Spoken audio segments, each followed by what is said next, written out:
এই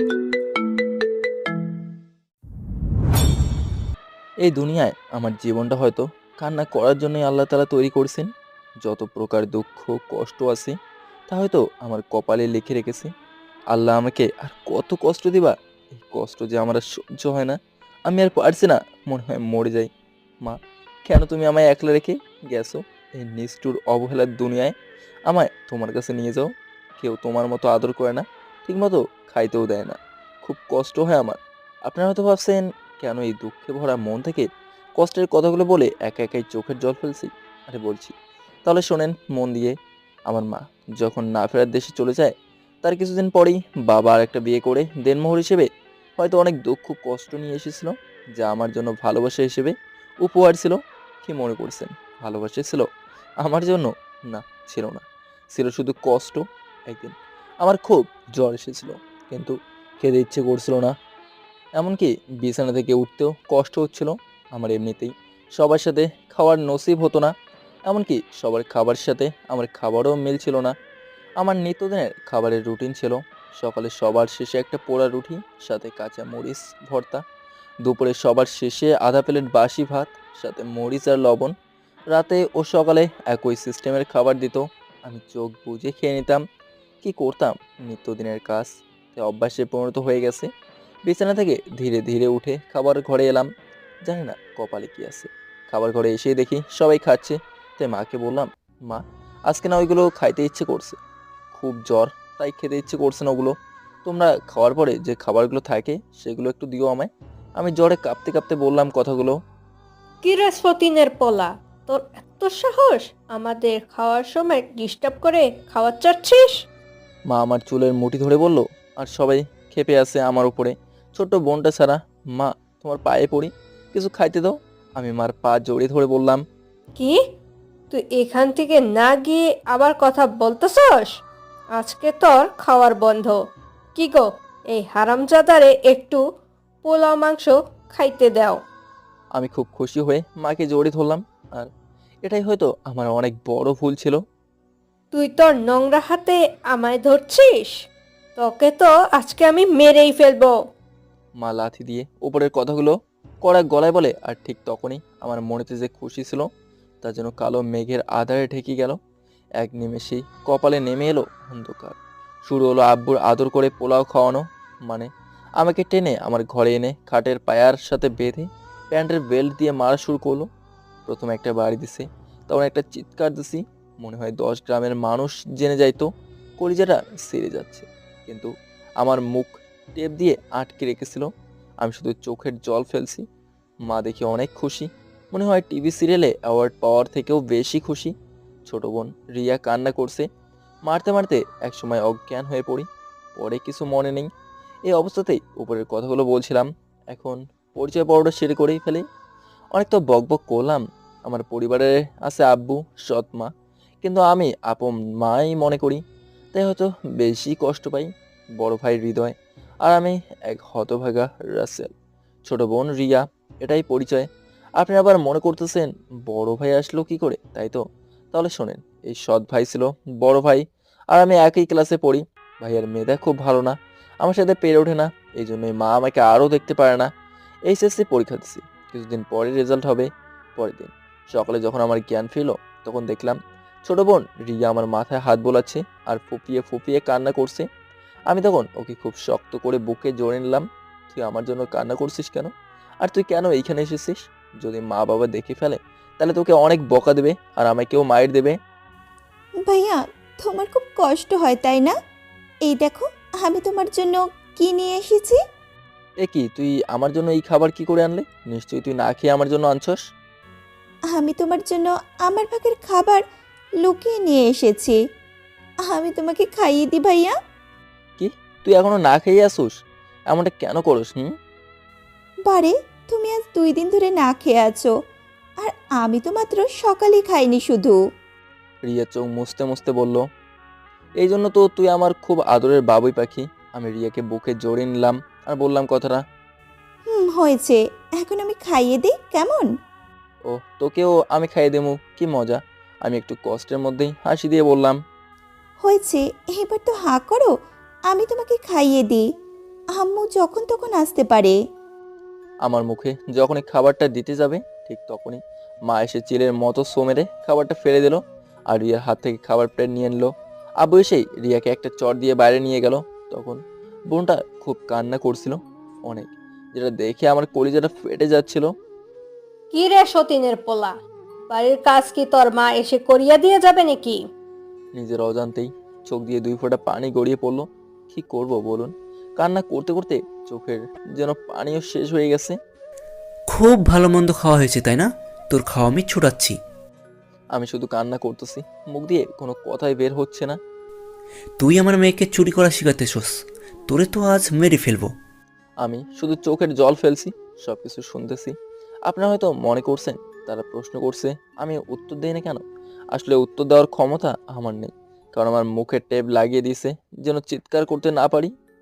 তুই হবি একটা চোর, কাল থেকে চুরি করতে যাস। আর শোন, হৃদয় আর রিয়া হবে অনেক বড় ডাক্তার। মার কথা শুনে কষ্টের যেন আর কোনো কমতি রইল না। আমি উঠে অনেক কষ্ট করে বাড়ির কাজগুলো করলাম। এর মধ্যে রিয়াকে আমার রুমে আসতে দিল না। অত্যাচার অবহেলা সহ্য করতে করতে কেটে গেল অনেক দিন। আজ আমার রেজাল্ট দেবে, সকলেই দোয়া করেন আমার জন্য। রিয়া আর আপনারা ছাড়া তো আমার জন্য দোয়া করার মতো কেউ নাই।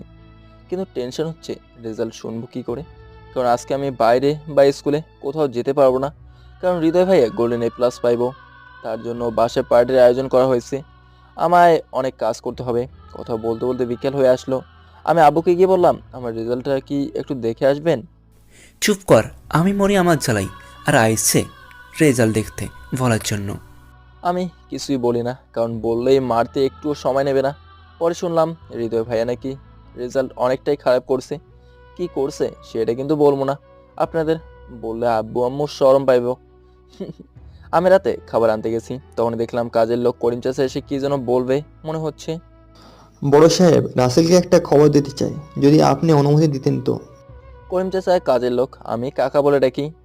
নিশ্চয়ই এই সতীনের পোলা ফেল করছে, এইটা বলবি? পাস?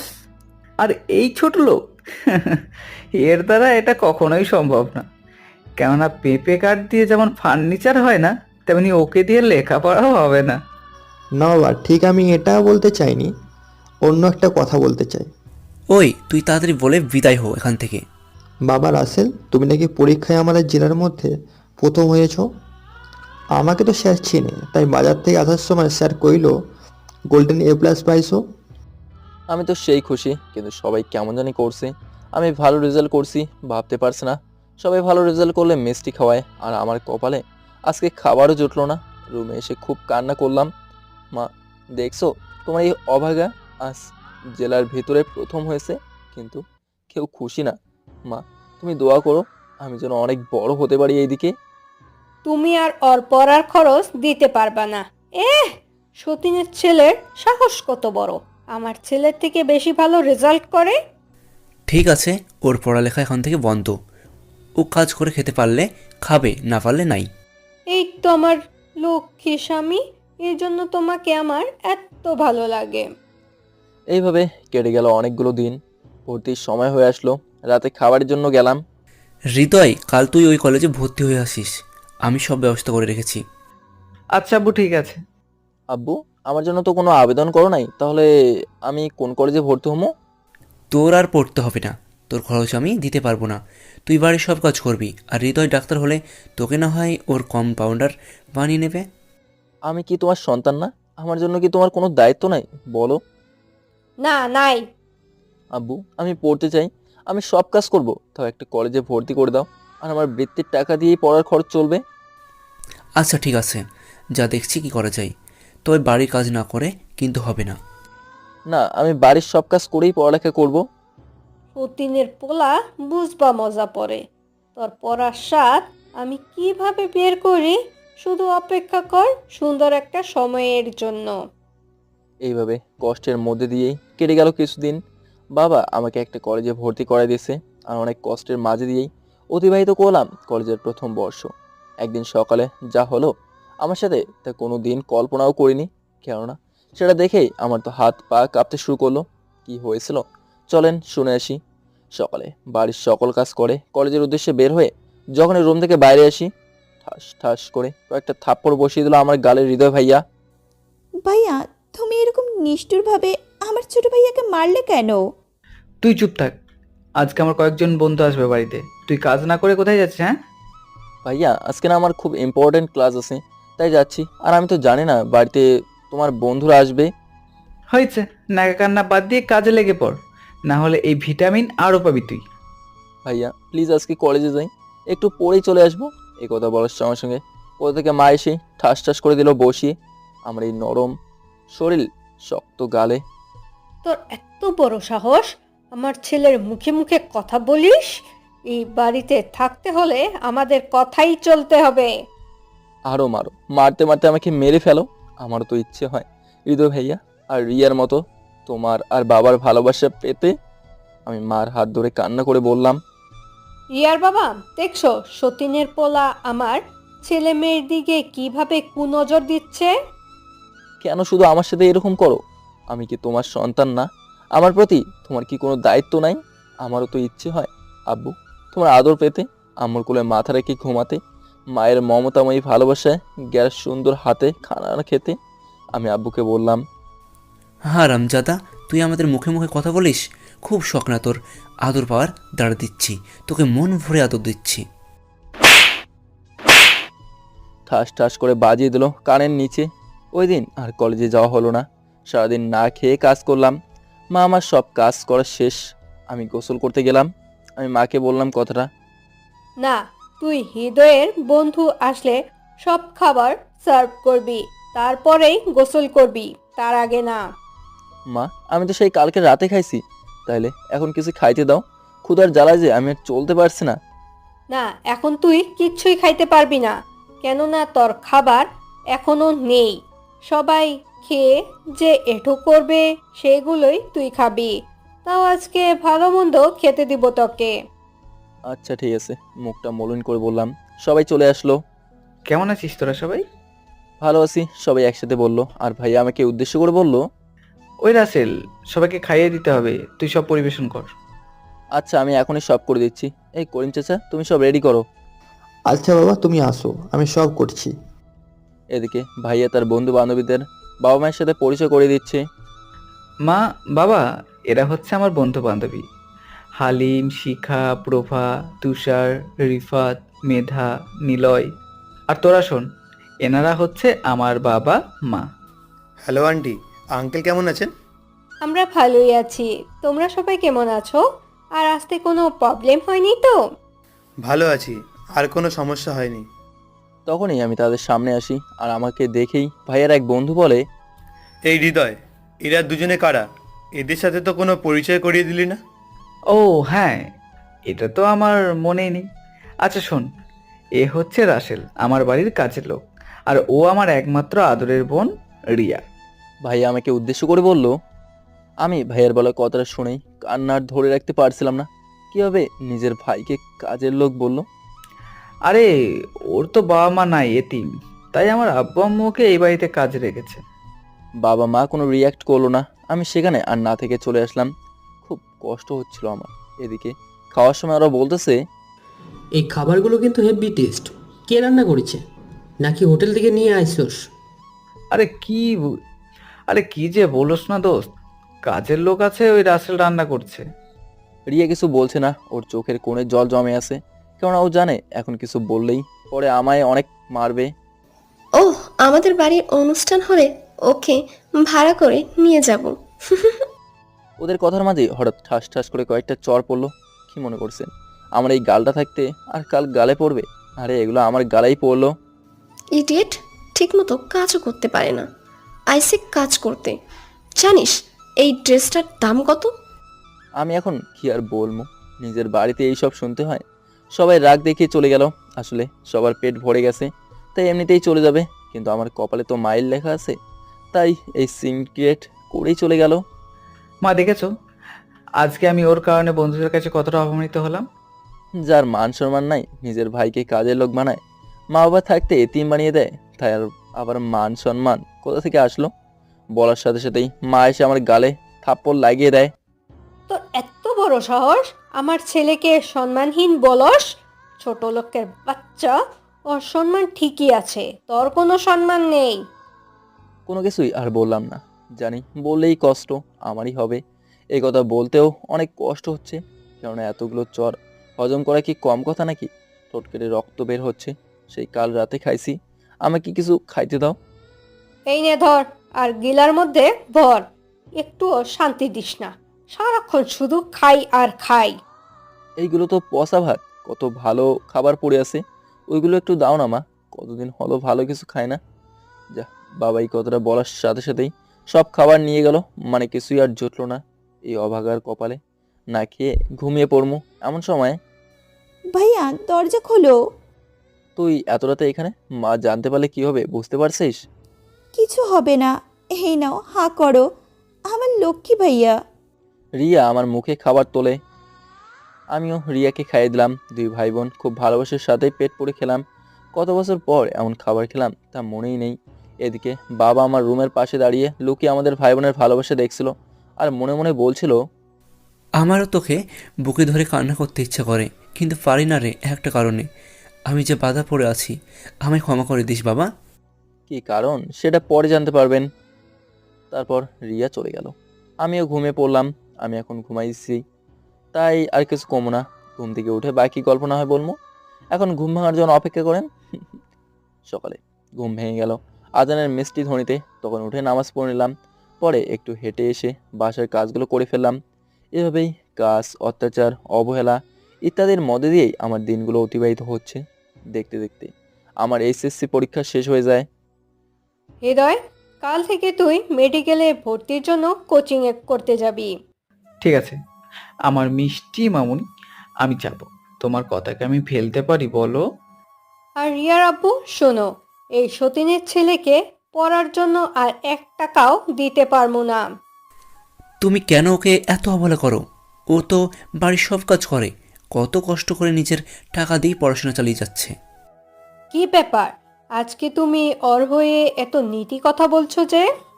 কত আর চুপ করে থাকবো বল? মাহারা ছেলেটাকে কি আর কম নির্যাতন করা হয়েছে বলে তুমি মনে করো? তোমার দেখছি মুখে কথা ফুটেছে। তোমার কি সেটা কথা মনে আছে নাকি সব ভুলে গেছো? সবই মনে আছে আমার, আমি কিছুই ভুলিনি। এই সবই অবিচার। তুমি ওর সাথে অন্যায় করেছ। এক হাত দিয়েই যাকে কত আদর করতাম, আর এক হাত দিয়েই তাকে মায়ের দিই। ওকে শোনো, একদম নেকা কান্না করবে না বলে দিলাম। ছেলের জন্য দরদ একেবারে উতলায় উঠছে। একদিন তুমি সব কিছু বুঝতে পারবে। এই ভুলের মাসুল দিতে হবে সেদিন, যেদিন কিছুই করা থাকবে না, আফসোস করা ছাড়া। মা আর কোনো কথা না বলেই হন হন করে চলে গেল, আর বাবা সেখানে ঠায় দাঁড়িয়ে রইল। এভাবেই কেটে যায় কয়েকদিন। একদিন রাতে এই হৃদয়, বলতো কি করে এই সতীনের পোলাকে বাড়ির থেকে বের করা যায়? তোর বাবাও তো আগের মতন কথা শুনে না, আর বিশেষ করে কোনো কারণ ছাড়া বের করাও সম্ভব না। মা, ওকে বের করতে হলে আগে আব্বুকে কাজের জন্য কোথাও পাঠিয়ে দাও, তাহলে যেটাই করবে সেটা করা সম্ভব। তুই একদম ঠিক কথাই বলছিস, কিন্তু না পাঠিয়েও আমরা ওকে বের করতে পারি যদি আমার বুদ্ধিটা কাজ করে। কি করে সেটা আগে বলো, না শুনলে তো আর বুঝতে পারবো না। শোন তাহলে। কানে কানে বলল, এইটা আপনাদের শোনা যাবে না, বুদ্ধিটা বাস্তব ক্ষেত্রে প্রয়োগ করতে পারেন। তুমি একটা জিনিয়াস মা, তোমার মতো মা প্রতিটা ঘরে থাকলে এই ঘর থেকে দুঃখ কোনো দিন যাবে না। কি বললি তুই? আচ্ছা যাই হোক, তাহলে কাজটা করে ফেলা যাক। তুমি যখন বলেছো তখন কাজ তো করতেই হবে, তাই না? পরের দিন সকালবেলা পুরো বাড়ি চিল্লিয়ে মাথায় তুলে মা বলছে, ওগো শুনছো, আমার এত দামি নেকলেসটা কোথাও পাচ্ছি না। একটু ভালো করে খুঁজে দেখো, তাহলে পেয়ে যাবে। ভালো করেই তো দেখলাম গো, আমি সব জায়গায় খুঁজে দেখছি, কিন্তু আমার হারটা কোথাও পাইনি গো। আব্বু, আমাদের বাড়িতে তো আর বাইরের কেউ চুরি করেনি, নিশ্চয়ই ঘরের কেউ চুরি করেছে। সেটাও ঠিক। আসলেই তো, ঘরের খবর কি আর বাইরের লোকে জানে নাকি? তাহলে এখন কি করা যায়? কি করা যায় মানে? সবাইকে তালাশি করো, তাহলে দেখবে আমার নেকলেস সুর সুর করে বেরিয়ে আসবে।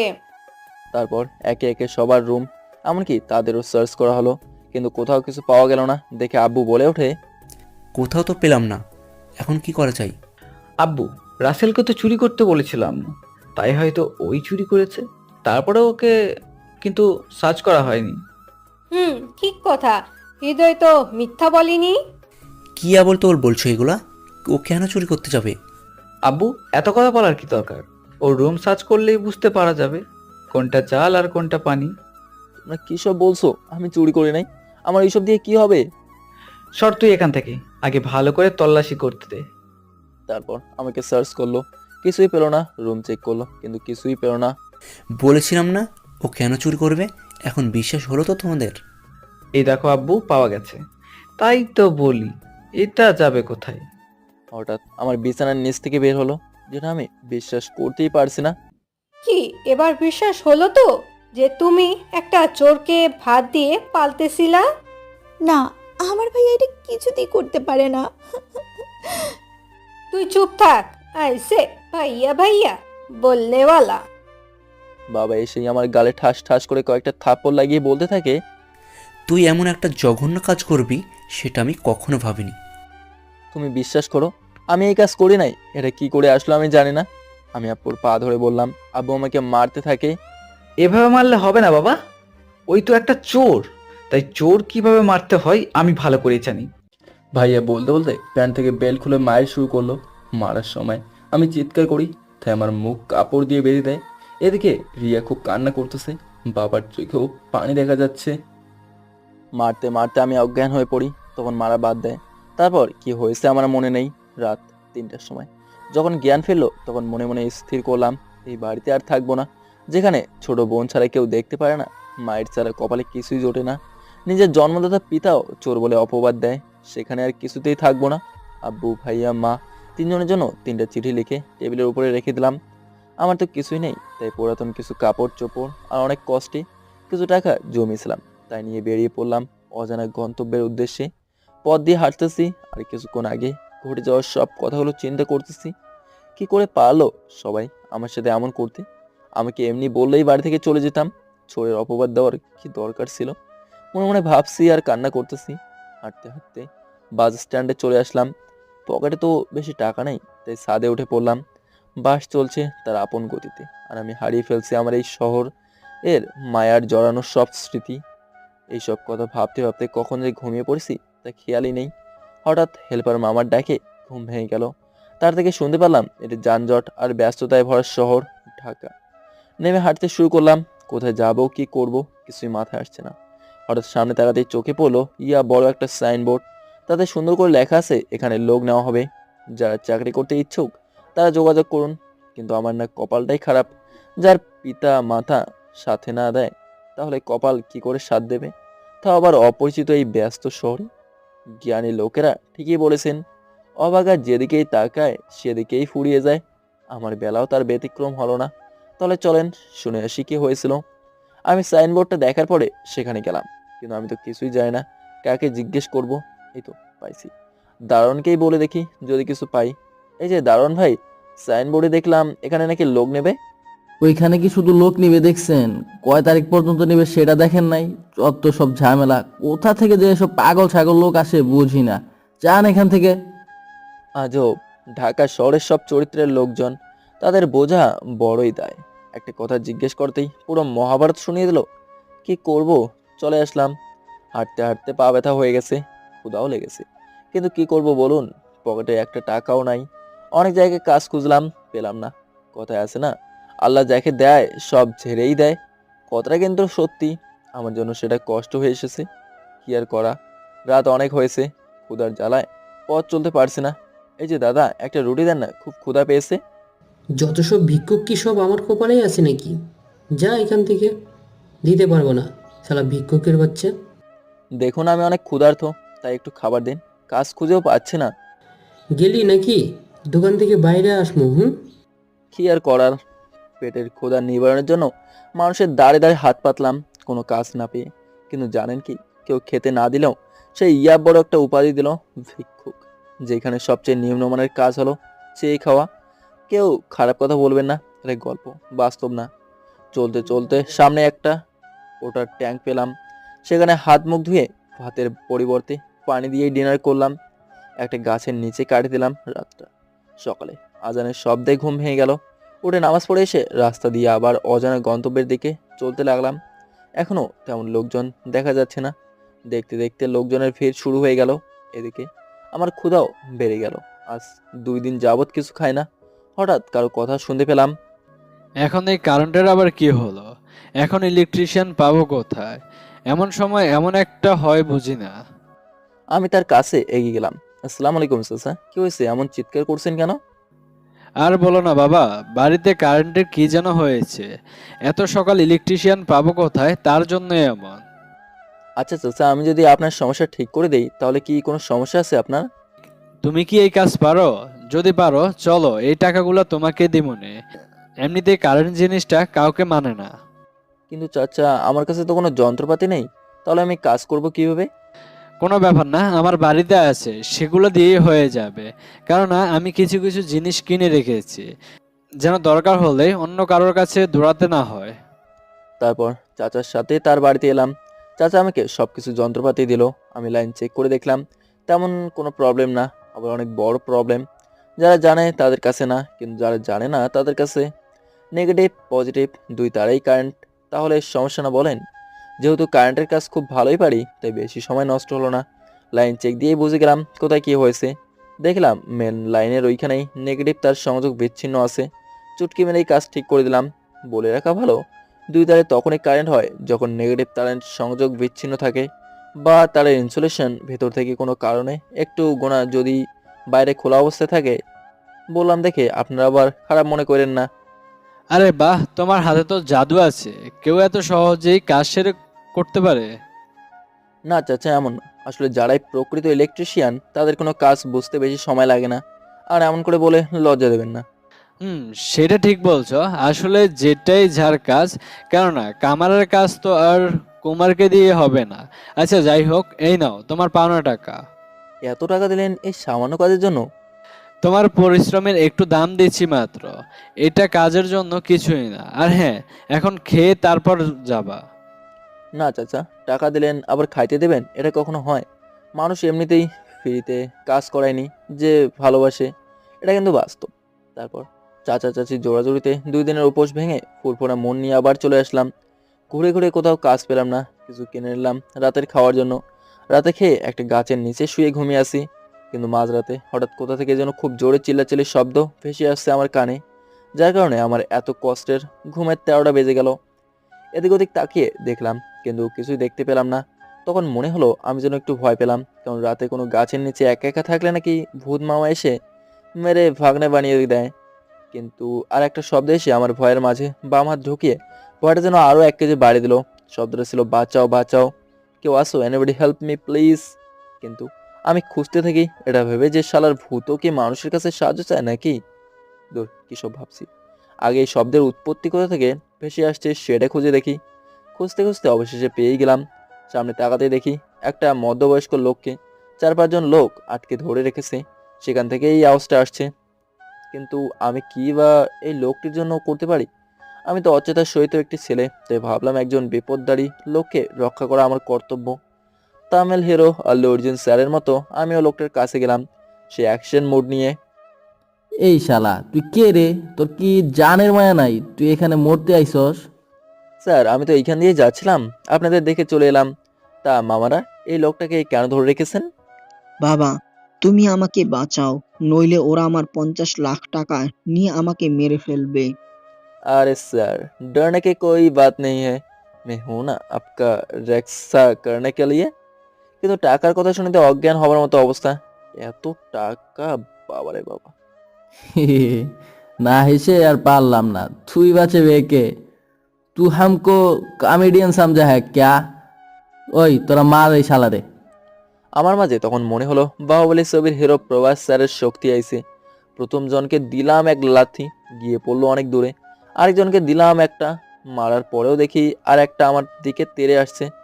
এই যে পাঠক পাঠিকেরা, আপনারা মারার জন্য একটু হেল্প করেন, আমার তো হাত পা ব্যথা হয়ে গেছে। আমি তখন হিন্দি ছবির হিরো টাইগার শ্রফের মতো উড়ে এসে দিলাম একটা। সব কটায় উঠে সে কি দৌড়ে বাবা! তখন নিজেকে গরিবের নায়ক মান্না মনে হচ্ছিল। কি যে ভালো লাগছিল। তোমাকে ধন্যবাদ দিয়ে কিছুতেই ছোট করতে চাই না আমি। তুমি কোথায় থাকো আর তোমার নাম কি? মারামারি করে একে তো অনেক ক্ষুধা লাগছে, তার উপর আপনি একসাথে যদি এত প্রশ্ন করেন উত্তর কি দেওয়া পসিবল হবে? আরে বাবা, তুমি তো সে কথা বলতে পারো দেখছি। আচ্ছা, নাম কি অ্যাটলিস্ট সেটা তো বলবা নাকি? আমার নাম রাসেল। কেউ নেই আমার এই শহরে থাকার জন্য আইছি। কাজ খুঁজে না পেয়ে না খেয়ে এইখানে আমার দিন কাটছে। আরে বাহ, দুইটা প্রশ্ন একসাথে করার জন্য কত কথা শোনালে, আর এখন পুরো বায়োডাটা বলে ফেললে। হুম। क्या करूँ सर, मेरा आदत ही कुछ ऐसा। আমি আশরাফ চৌধুরী। আমার সাথে তুমি আমার বাড়িতে চলো, বাসায় যাইয়া সব শুনমুনে। হঠাৎ মনে হলো আমাদের ওইখানে একজনকে সাহায্য করার কথা বলে পাচার করে দিচ্ছিল। যদি আমাকে অমন করে, না আমি যাব না। আপনি আমাকে পাচার করে দিতে পারেন। বাবা, কি যে বলো না, এমন না, চলো আমার সাথে। এমনিতেই আজকাল বাংলাদেশের যে অবস্থা, কি করা যায় তারপর কি যেন ভেবে হ্যাঁ বলে দিলাম। তারপর তার সাথে বড় একটা গাড়িতে করে রওনা হলাম স্যারের বাড়ির উদ্দেশ্যে। অনেকক্ষণ আসার পর গাড়ি বাড়ির মধ্যে ঢুকে পড়লো। এই যে নাম, আমরা চলে এসেছি বাড়িতে। এটাই আমার বাড়ি। সামনে তাকাতেই আমি যেন অবাক হলাম। এত বড় বাড়ি, ভেতরে যাই তো আরো অবাক। আমি কোথায় এলাম? এত সুন্দর, একদম রাজপ্রাসাদের মতো। রাসেল, এখানে বস, আর তোমার সবকিছু আমাকে খুলে বলো তো। কি আর কমু বলেন। তবুও আমার কষ্টের কথা একটু আপনাদের বলি। তারপর শুরু থেকে শেষ পর্যন্ত সবকিছু বললাম। আমার সবকিছু শোনার পর দেখি সবার চোখেই পানি। কি ব্যাপার, আপনারা কান্না করতেছেন কেন? তোমার সব কিছু শুনে মনে হলো আমি হলে কবে উপরে চলে যেতাম। তুমি এত কষ্টের মাঝেও লেখাপড়া করেছো। রাসেল, আজ থেকে তুমি আমাকে বাবা বলে ডাকবে। আজ থেকে আমার 2 ছেলে 1 মেয়ে, আর ও হচ্ছে জয়, আমার ছেলে। আর এইটা তোমার আম্মু। তারপর সবার সাথে কথা বলে ভালোই লাগলো। অবশেষে একটা নতুন পরিপূর্ণ পরিবার পেলাম। আজ আমি অনেক খুশি। কিন্তু কথায় আছে না, গরিবের কপালে কি আর সুখ থাকে? তাই এখন সেটাই দেখার পালা। আমি আরামে ঘুমিয়েছিলাম। ওই রাসেল, তাড়াতাড়ি উঠ, অনেক বেলা হয়ে গেছে। খেতে হবে না বুঝি? নাকি ক্ষুধা লাগে নাই তোর? আম্মু আর একটু ঘুমায় না। কতদিন হলো ইচ্ছা মতো ঘুমাতে পারে না। তুমি খুব খুব পচা, আমাকে একটুও ঘুম পাড়িয়ে দাও না, নিজের হাতে খাইয়ে দাও না। ঘুমের মাঝে আম্মুর হাত ধরে বললাম, বাবা, উঠো না, সবে নাস্তা করে চলে গেছে। এখন আমি আর তুই না খেয়ে আছি। ও আম্মু, তুমি আরো আগে ডেকে দেবে না? আর তোমার চোখে পানি কেন? ও কিছু না, মনে হয় চোখে পোকা পড়েছিল। তুই তাড়াতাড়ি ফ্রেশ হয়ে নিচে আয়। হায় রে দুনিয়া, নিজের আপন মানুষরাই যাকে দু চোখের বিষ মনে করে, আর এরা আপন না হয়েও চোখের জল আনে। আজকে আমি খুবই আনন্দিত যে এদের মতো একটা পরিবার পেয়েছি। শতভাগ কষ্টের মাঝেই সুখ এনে দেওয়ার চেষ্টায় বিভোর থাকে। তুত্তেরি, আপনাদের সাথে কথা বলতে বলতে ভুলেই গেছি। আম্মু আমাকে ডেকে গেছে। এখন যদি দেরি করি তাহলে আমার খবর আছে। যাই নিচে নেমে দেখি আম্মু কতটা রেগে আছে। বেশি রাগলে আপনাদের দোষ কিন্তু। আপনাদের সাথে বকর বকর করার জন্যই লেট। এখন আসার সময় হলো বুঝি? সেই কখন থেকে আমি তোর জন্য খাবার নিয়ে বসে আছি। আমার কথা শুনবি কেন? আমি তোর কে? আম্মু এইভাবে বলো না, তোমরাই তো আমার সব। তোমাকে আমি আমার মা হিসেবে মানি। তুমি এইভাবে বললে আমার খুব কষ্ট হয়। আমি আম্মুকে জড়িয়ে ধরে বললাম, হয়েছে, আর বলতে হবে না। সব সময় হাসি খুশি থাকবি। যখন দেখব তুই মন মরা হয়ে আছিস, তখন কিন্তু আমার থেকে খারাপ কেউ হবে না। না মা, তোমার মতো একটা সুন্দর আর মমতাময়ী মা যার কপালে আল্লাহ রেখেছে, তার কি কষ্ট থাকতে পারে? লাভ ইউ আম্মু। Love you too. হয়েছে, পাগল ছেলে একটা। এইবার হাঁ কর, আমি নিজে হাতে তোকে খাইয়ে দিব। আচ্ছা দাও, আমিও কিন্তু তোমাকে খাইয়ে দেবো। তারপর আমি আম্মুকে, আর আম্মু আমাকে খাইয়ে দিল। এ কি, তোর চোখে পানি কেন? তুই আবার কান্না করতেছিস? এটা তো আনন্দের অশ্রু। আসলে আমার মা মরে যাওয়ার পর থেকে কেউ কোনোদিন এইভাবে খাইয়ে দেয়নি, তাই। পাগল ছেলে একটা। আর কান্না করবি না, আমি তোকে রোজ খাইয়ে দিব। মা, তুমি রাসেলকেই শুধু খাইয়ে দিলে, আমাকে দেবে না? তুই কোথায় গেলি? আবার চলে এলি যে? আয়, তোকে খাইয়ে দিচ্ছে। আসলে আম্মু যাইতেছিলাম, পরে ভাবলাম রাসেলকে সাথে নিয়ে গেলে আরও ভালো হতো। আর মা, ও কিন্তু আজ থেকে আমার বন্ধু। তারপর অনেক দুষ্টুমির সাথে 2 বন্ধু খাওয়া শেষ করলাম। আসলে আমার ভাগ্য খুব ভালো যে এই পরিবার আমাকে নিজের মতো করে ভাবে। জয়, এই নে টাকা, আর এক্ষুনি আমার ছেলেকে নিয়ে শপিংয়ে যা। রাসেলকে সব কিছু কিনে দিবি। না মা, এইসবের কি দরকার? এমনিতেই আমি এইভাবে অনেক ভালো আছি। চুপ তুই, একটা কথাও বলবি না। আমার ছেলের জন্য আমার যা ইচ্ছা তাই করব। তারপর আর কি, জানি মা কিছুই শুনবে না। চলে এলাম জয়ের সাথে ওদের গাড়ি করে শপিংয়ের উদ্দেশ্যে। আমি না আসলেই কেমন জানি নতুন পরিবার পেয়ে আপনাদেরকে তাদের পরিচয় দিতে হবে সেই কথাই ভুলে গেছি। এবার তাহলে বলি, বাবা বলতে গেলে এদেশের নাম্বার 1 বিজনেসম্যান, আম্মু অ্যাডভোকেট। জয় আমার সাথেই পরীক্ষা দিছে, কিন্তু জয়ের বোনের কথা আমি কিছু জানি না, বলতেও পারবো না। এটাই আমার নতুন পরিবার। এই রাসেল, কোথায় হারিয়ে গেছিস? এখন চল, শপিংয়ে এসে গেছি। কে কে? ওই তুই? চল। আসলে খুব আগের কথাগুলো মনে পড়ছিল। তারপর সকল কেনাকাটা করে আমাকে একটা সেলুনের কাছে নিয়ে আসলো। এই তুই আমাকে এখানে কেন নিয়ে আসলি বল? তোকে স্টাইলিশ করতে মা বলেছে না, নইলে আমায় জেলে ভরে দেবে। তারপর সেখানে যা করা হয় তাই করলো আমাকেও। কিন্তু এ কি, আমি তো নিজেকেই চিনতে পারছি না।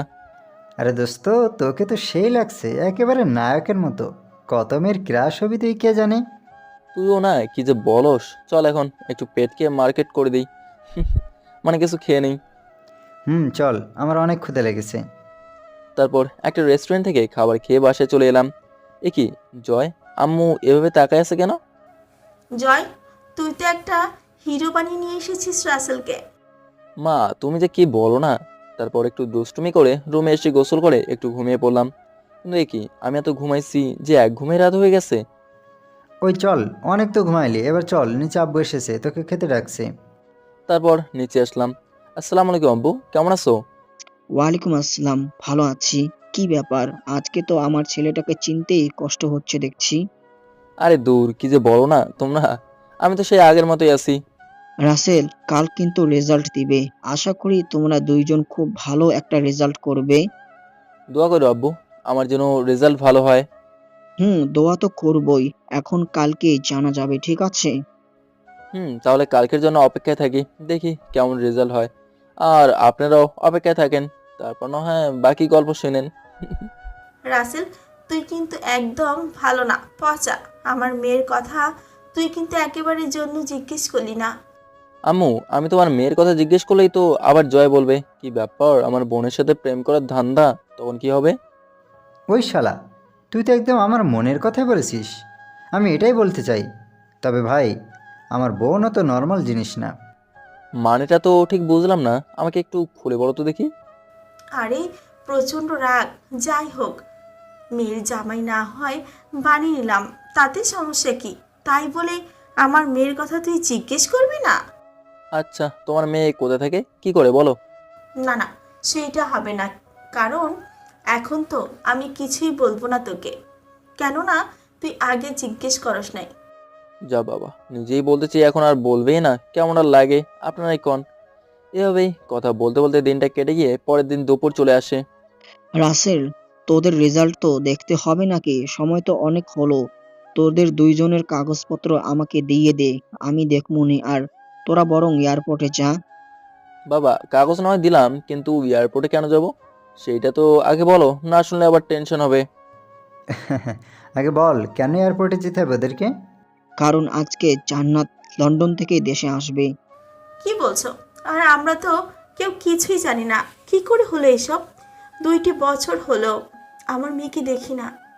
আপনাদের তো বলাই হয়নি, জানাতে এবারে এইচএসসি শেষ করেছে, ও লন্ডন, খালার বাসা থেকে ও এখানেই থাকতো। আর একটা কথা, জান্নাত এখন থেকেই দেশেই থাকবে। ও নাকি আর বাইরে ভালো লাগে না। বাবা, আমি যেতে পারবো না, আমার একটা ইম্পর্টেন্ট কাজ আছে। তাহলে জান্নাত কার সাথে আসবে? এমনিতে যে আগুন মেরে বাবা, আমারই তো ভয় করে ওর রাগ দেখলে। কেন? রাসেল তো আছেই, ওকে পাঠিয়ে দাও, গাড়ি নিয়ে গিয়ে নিয়ে আসবে। তারপর আর কি, আমারই যেতে হবে এয়ারপোর্টে বলে ঠিক হলো। তাই গাড়ি নিয়ে চললাম। গাড়ি ড্রাইভ করছি আর ভাবছি, যারা বাইরে থেকে তারা তো গরিবদের অত্যাচার করতেই ভালোবাসে, তার উপরে জান্নাত নাকি সেই লেভেলের রাগী মেয়ে। তাহলে আমার যে কি হবে আল্লাহই ভালো জানেন। হে আল্লাহ, তুমি মোর ভরসা। কথা বলতে বলতে এয়ারপোর্টে চলে এসেছি। অনেক সময় হলো অপেক্ষা করতেছি, তারপরেও তার আসার কোনো নাম গন্ধও নেই। ওই তো জান্নাতকে দেখা যাচ্ছে। আসলে ছবিতে আগেই দেখেছিলাম হাই লেভেলের সুন্দরী, তাই চিন্তার আর কোনো সমস্যা হলো না। এত সুন্দর কেউ হয় আগে বুঝতে পারে নাই। মনে হচ্ছে আকাশ থেকে নেমে আসা পরী। হয়তো পরী ভুলে তার মেয়েকে দুনিয়ায় ফেলে গেছে। খুব সুন্দর লাগছে। হাই জান্নাত, কেমন আছো? আর জার্নি কেমন হলো? ভাই রে ভাই, যেই না কথাটা বলছি অমনি আমার গলা ঠাস ঠাস করে থাপ্পড় বসিয়ে দিল। ছোট লোকের বাচ্চা, সামান্য গাড়ি ড্রাইভার হয়ে আমার নাম ধরে বলিস? থাপড়াইয়া তোর সব দাঁত ফাইলা দিব। আমি এক প্রকার অবাকই হয়ে গেলাম। এটা কি হলো? সব লোক আমাদের দিকে অসহায় দৃষ্টিতে তাকিয়ে আছে। ফ্রিতে সিনেমা দেখার সুযোগ পেলে যেমন হাতছাড়া করে না, এখনও মনে হয় আমার জীবন থেকে কষ্ট নামক শব্দটা যাবে না। তাই তো আবার কষ্ট এন্ট্রি নিল। সরি। শোন, আজ থেকে আমাকে ম্যাডাম বলে ডাকবি, না হলে এই রকম ভিটামিন পাবি। ঠিক আছে, কিন্তু তুমি তো আমার থেকে বয়সে ছোট, তাহলে ম্যাডাম বলতে হবে কেন? ঠাস করে আবারও পড়লো মোর নরম তুলতুলে গালে। আবার তুমি বলস? সাহস তো কম না, শালা ফকিন্নির বাচ্চা। দে গাড়ির চাবি দে। আমি কিছুটা অবাক হয়ে জিজ্ঞেস করলাম, গাড়ির চাবি দিয়ে কি করবেন ম্যাডাম? আমি গাড়ি ড্রাইভ করে বাসায় যাব, তুই যেতে পারবি না আমার সাথে। জান্নাতের কথা শুনে আমি অনেকটাই অবাক হয়ে গেলাম। বলে কি এই ফাজিল মেয়ে? আমি আমি তাহলে বাসায় যাবো কেমনে?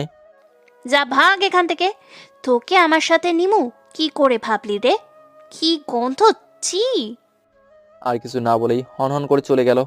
আসলে আমি যে ওদের বাড়িতে থাকি সেটাও জানে না, তাই হয়তো ড্রাইভার মনে করেছে। কি করব, বাসা থেকে বের হওয়ার সময় টাকা আনতে ভুলে গেছি।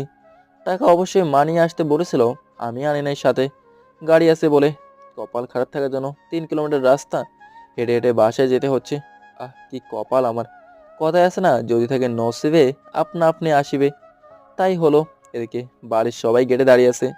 জান্নাত গাড়ি থেকে নেমে, কেমন আছো মা? আর তোমরা সবাই কেমন আছো?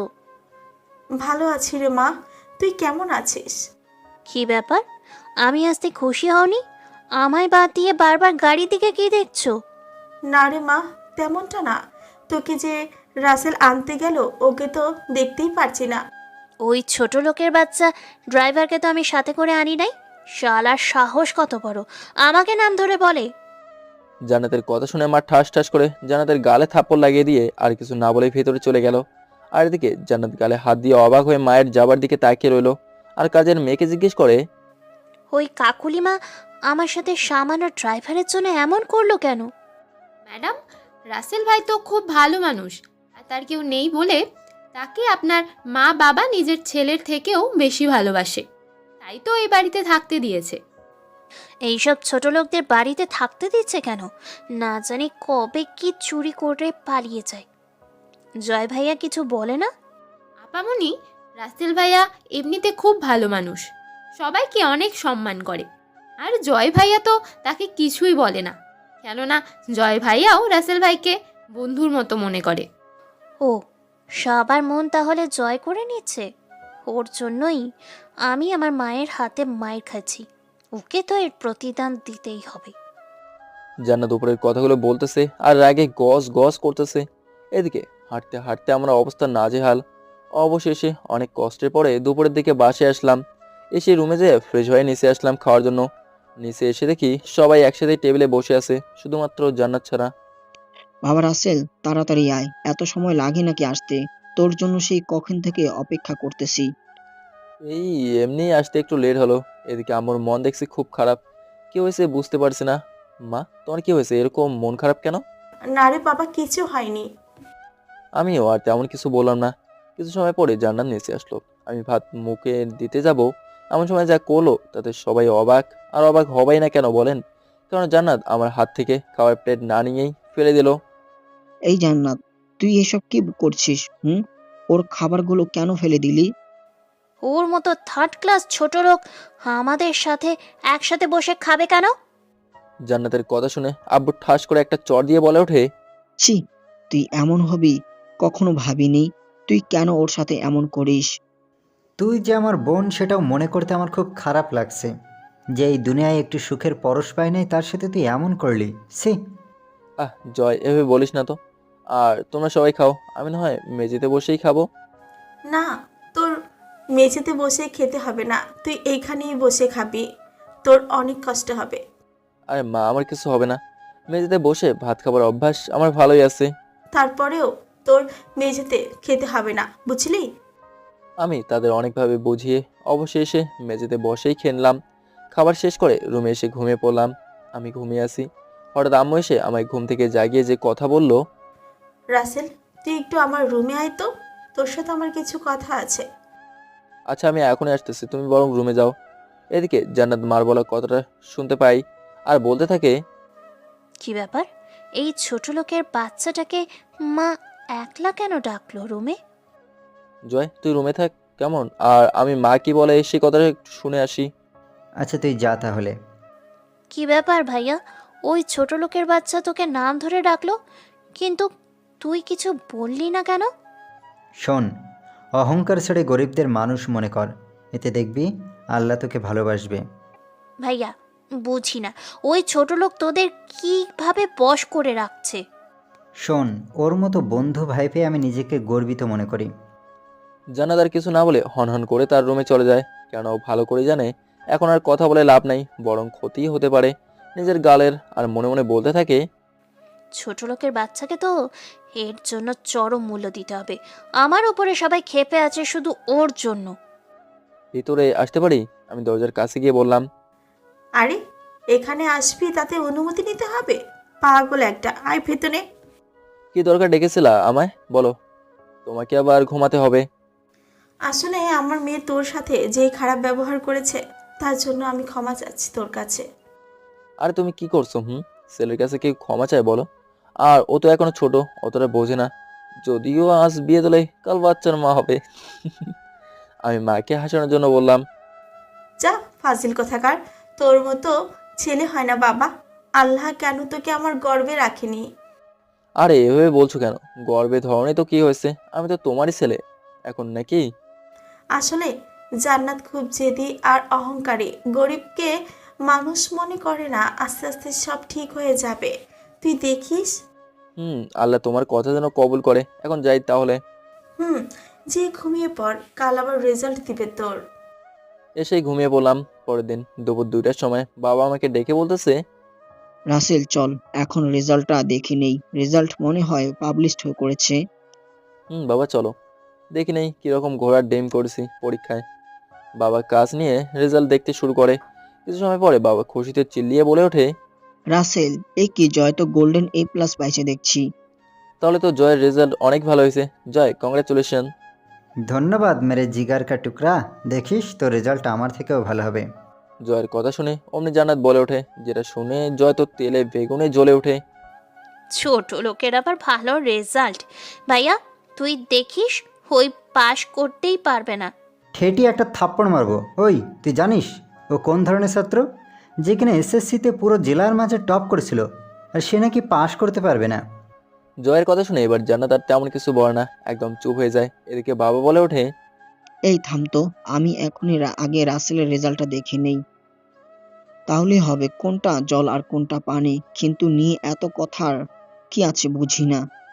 বাবা আমার রেজাল্ট পরে দেখো, আগে জয় এত ভালো রেজাল্টের জন্য মিষ্টি কোথায়? তা তো হবেই। আগে তোর রেজাল্টটা দেখি, তারপর না হয় একসঙ্গেই দুই ছেলের মিষ্টি খামনে। মা জান্নাত, তাড়াতাড়ি রাসেলের রেজাল্টটা দেখ তো। আচ্ছা তাহলে তাই করো। জয় তো অনেক খুশি, বাড়ির সবাইও অনেক খুশি। জান্নাত তার ল্যাপটপ দিয়ে রেজাল্ট দেখছে, সেও অনেক খুশি ভাইয়ের কৃতিত্ব দেখে। এদিকে আমি লক্ষ্য করলাম আব্বু যখন আমার রেজাল্ট দেখতে বললো, তখন জান্নাতের মুখটা মলিন হয়ে গেল। আসলে কেউ যদি কাউকে পছন্দ না করে আর তাকে যদি অপছন্দের লোকটির জন্য কিছু করতে বলা হয়, তখন এমনটাই হয়, বাস্তব কথা। মারে তাড়াতাড়ি কর না, আমার যে আর তর সইছে না। দরদ দেখলে বাঁচি না, দরদ একেবারে উতলিয়ে পড়ছে। এই না ওর রেজাল্ট। তোমাদের আগেই বললাম ও ড্রাইভারই ভালো করে পারে না, তাহলে কি করে ভালো রেজাল্ট করবে? কেন রে? আর তুই এই কথাটা এখন বলছিস কেন? কারণ ও তো পাশই করতে পারে নাই। এই দেখো, ফিজিক্স হায়ার ম্যাথ দুটোতেই ফেল করছে। জান্নাতের কথা শুনে সবাই তো অনেকটাই অবাক, আর আমার মতো মনে হয় চোখ দিয়ে এই বুঝি নোনা পানি বেরিয়ে আসবে। বাবা তো অবাক হয়ে জিজ্ঞেস করে, কি? রাসেল তো বলছে ও অনেক ভালো ছাত্র, তাহলে এইটা কেমনে সম্ভব? বাবা আমি তো এই দুটাতেই খুব ভালো পরীক্ষা দিছি, তাহলে এমন হবে কেন? মন খারাপ করে রুমে চলে আসলাম। বাবা আমি বলি কি, ও তো ড্রাইভারেরও যোগ্য না, তাই ওই ছোট লোকটাকে চাকর হিসেবে রেখে দাও। জান্নাতের এমন কথা শুনে মুহূর্তের মাঝেই বাবার মনে রাগের বন্যা বয়ে যায়, আর ঠাস ঠাস করে দূরে বসায় দেয় ওর গালে আর বলতে থাকে, তুই অহংকারী জানি, কিন্তু এমন যে তা জানি না। তোকে আমার মেয়ে বলতেও কেমন যেন লাগে। তুই আজ আমাকে দেখছিস না, তা শুধুমাত্র ওই রাসেলের জন্যই। ওই যদি আমাকে সেদিন না রক্ষা করতো, তাহলে আমি এখানে থাকতে পারতাম না। ওই, তুই যে রেজাল্ট দেখছিস, রাসেলের বোর্ডের নাম কি দিছিস? কেন ভাইয়া, তোমায় যেটা দিচ্ছি ওরও ওইটাই দিচ্ছি, ঢাকা। কি? ওর তো রাজশাহী বোর্ড। যা সর, আমি দেখি। পেতনি, সবার মনটাই ভেঙে দিছিস ভুল রেজাল্ট দেখিয়ে। বাবা দেখ না, তাড়াতাড়ি একটু ভালো করে। আমার বিশ্বাস রাসেল এমন খারাপ রেজাল্ট করতেই পারে না। আমারও মনে প্রাণে বিশ্বাস যে আমাদের রাসেল অনেক ভালো রেজাল্ট করবে, দেখিনিও। ইয়াহু, আম্মু, এই দেখো রাসেলের রেজাল্ট পেয়ে গেছি। কি পাইছে সেটা তো আগে বলবি, নাকি সেটা না বলে চিল্লাস কেন? আব্বু, রাসেলও গোল্ডেন প্লাস পাইছে, তাও আবার আমার থেকেও বেশি মার্ক পেয়ে। সবাই অনেক খুশি। জয় আমাকে খবর দিতে রুমে আসলো। এদিকে জান্নাত তো অবাক, কি করে হলো এমন? সে কিছুতেই 3 2 6 মেলাতে পারছে না। ওই ফকিনীর বাচ্চা এত ভালো রেজাল্ট কিভাবে করতে পারে? আমার তো মাথায় ঢুকছে না কিছুই। এ পেতনি, তুই মাথায় প্রেশার দিতে থাক কেমন? এদিকে জয় দৌড়ে আমার কাছে আসে আর হাঁপাতে হাঁপাতে বলে, দোস্ত, তুই গোল্ডেন প্লাস পাইছোস, তাও আবার আমার থেকেও বেশি মার্ক পেয়ে। আমি অনেক খুশি হলাম, কিন্তু মনে শান্তি নাই। কারণ আমার বড় ভাইয়ের কথা মনে পড়ছে। হৃদয় ভাইয়াও তো আমার সাথেই পরীক্ষা দিছে। বাড়িতে অনেক আনন্দ উল্লাস হলো। এদিকে বাবা মায়ের আদর, বন্ধুর ভালোবাসা আর জান্নাতের অত্যাচারের মধ্য দিয়েই পেরিয়ে গেল অনেক দিন। 2 বন্ধু একই মেডিকেল কলেজে চান্স পেলাম। বাবা মাও অনেক খুশি, কারণ আমরা 2জনে একই কলেজে চান্স পেয়েছি। তাই রাসেল, তুই কিন্তু আগের থেকে আরো বেশি মন দিয়ে পড়ালেখা করবে। তোর বাবার ভুল ধারণা দূর করবি। অবশ্যই দোয়া করবেন। আপনাদের দোয়া আর সাহায্য পেলে সব করতে পারবো ইনশাআল্লাহ। আমি বাবা মায়ের পা ছুঁয়ে বললাম, অবশ্যই। এখন তাহলে তোরা যা, কালকে তো তোদের আবার ক্লাস শুরু হবে। আর শোন, কালকে তোরা নিউ কার নিয়ে যাবি। জয় অনেক খুশি হলো। আমি খুশি হলাম না, কারণ যতই আরামায়েশ পাই, কিন্তু মনটা তো ছুটকির কাছেই থাকে। কবে যে ওর সাথে দেখা হবে আর বেশি কথা বলতে পারবো না। কাল নতুন ক্লাস, তাই এখন ঘুমিয়ে পড়ি কেমন। সকালে ফজরের আজানের শব্দ যখনই আমার কানে এসে দিল, তখন শয়তান আর কোনোভাবে আমাকে ঘুমিয়ে রাখতে পারলো না। ঘুমকে বিদায় দিলাম। আর তার রাজ্যে ঘুম পড়ে অবশ্যই ছাড়তে চায়নি, তাও সে আমার কাছে হার মেনে চলে যায়। আপনারা কিন্তু অবশ্যই 5 ওয়াক্ত নামাজ পড়বেন। এই জয়, ওঠ, আজান হয়েছে, চল ফটাফট উঠে নামাজে যাব। ওই উঠবি নাকি পানি ঢেলে দেবো? উঠতেছি রে বাবা, তুই এত জোরে জোরে ডেকে তো আমার কানের পুরাই 12টা বাজিয়ে দিলে। এই এত কথা না বলে উঠে পড় তাড়াতাড়ি। তারপর 2 বন্ধু উঠে ফ্রেশ হয়ে উজু করে মসজিদে গেলাম নামাজ পড়তে। নামাজ শেষ করে এসে 2 বন্ধু সকালের আবহাওয়া উপভোগ করে একটু হাঁটাহাঁটি করে বাসায় এসে আবার সেই ঘুমের রাজ্য থেকে অনেক কষ্টে ঘুম পড়ে রাগ ভাঙিয়ে কাছে ডেকে এনে আবার ঘুমিয়ে পড়লাম। কিছু সময় পরে মনে হলো কেউ আমাদের ডাকছে, কিন্তু ডাকটা ভিন্ন ধরনের ছিল। ভাবতেছি, ঘুমের রাজ্য থেকে ঘুম পড়ে মা আসলো নাকি আবার। এই ভাইয়া ওঠ, অনেক বেলা হয়ে গেছে দেখ। আর আজ কলেজে যাবি না নাকি? এই কে কে? আমি ঘুমের ঘোরেই বলছি। তোর জম, ফকিনীর পোলা। ভাব দেখে বাঁচি না, নবাবের মতো এখনো পড়ে পড়ে ঘুমাচ্ছে। ওর কথাটা শুনে নিজের অজান্তেই অবুঝ চোখ থেকে 2 ফোঁটা পানি যেন আমার হাতে পড়ল। আসলে চোখ আর মন, এই দুটা জিনিস বড়ই অদ্ভুত। চোখ তো এমনিতেই অশ্রু ঝরিয়ে ফেলে, আর শালার মন আমার খাইয়া আমার পয়রা শালা আমার অন্যের জন্য ভাবে। কি করব, তাদের বাড়িতে থাকি, খাই, এটুকু অবহেলা সহ্য করতেই হবে। সুপ্রভাত ম্যাডাম, সরি বুঝতে পারিনি আপনি এসেছেন। কি ব্যাপার? আমি এত কিছু বলে অপমান করি, তবুও কিছু বলে না। জান্নাত মনে মনে বলতে বলতে চলে গেল। আমি আর জয় উঠে ফ্রেশ হয়ে নিচে আসলাম নাস্তা করার জন্য, কিন্তু আমি দেখতে পেলাম জান্নাত খাবার টেবিলে বসে আছে। এখন তো আমি টেবিলে খেতে পারবো না। এই, তুই এত কি ভাবছিস? আয় বসে নাস্তা কর। রাসেল, তোকে কি আলাদা করে বলতে হবে নাকি? না মা, দাও আমার খাবার, আমি নিচে বসে খাই। এখানে তোমরা বসে খাও। সবাই আমার মুখের দিকে তাকিয়ে আছে, জান্নাত বাদে। কি, তুই নিচে বসে খাবি? টেবিলে কি জায়গার অভাব হয়েছে নাকি?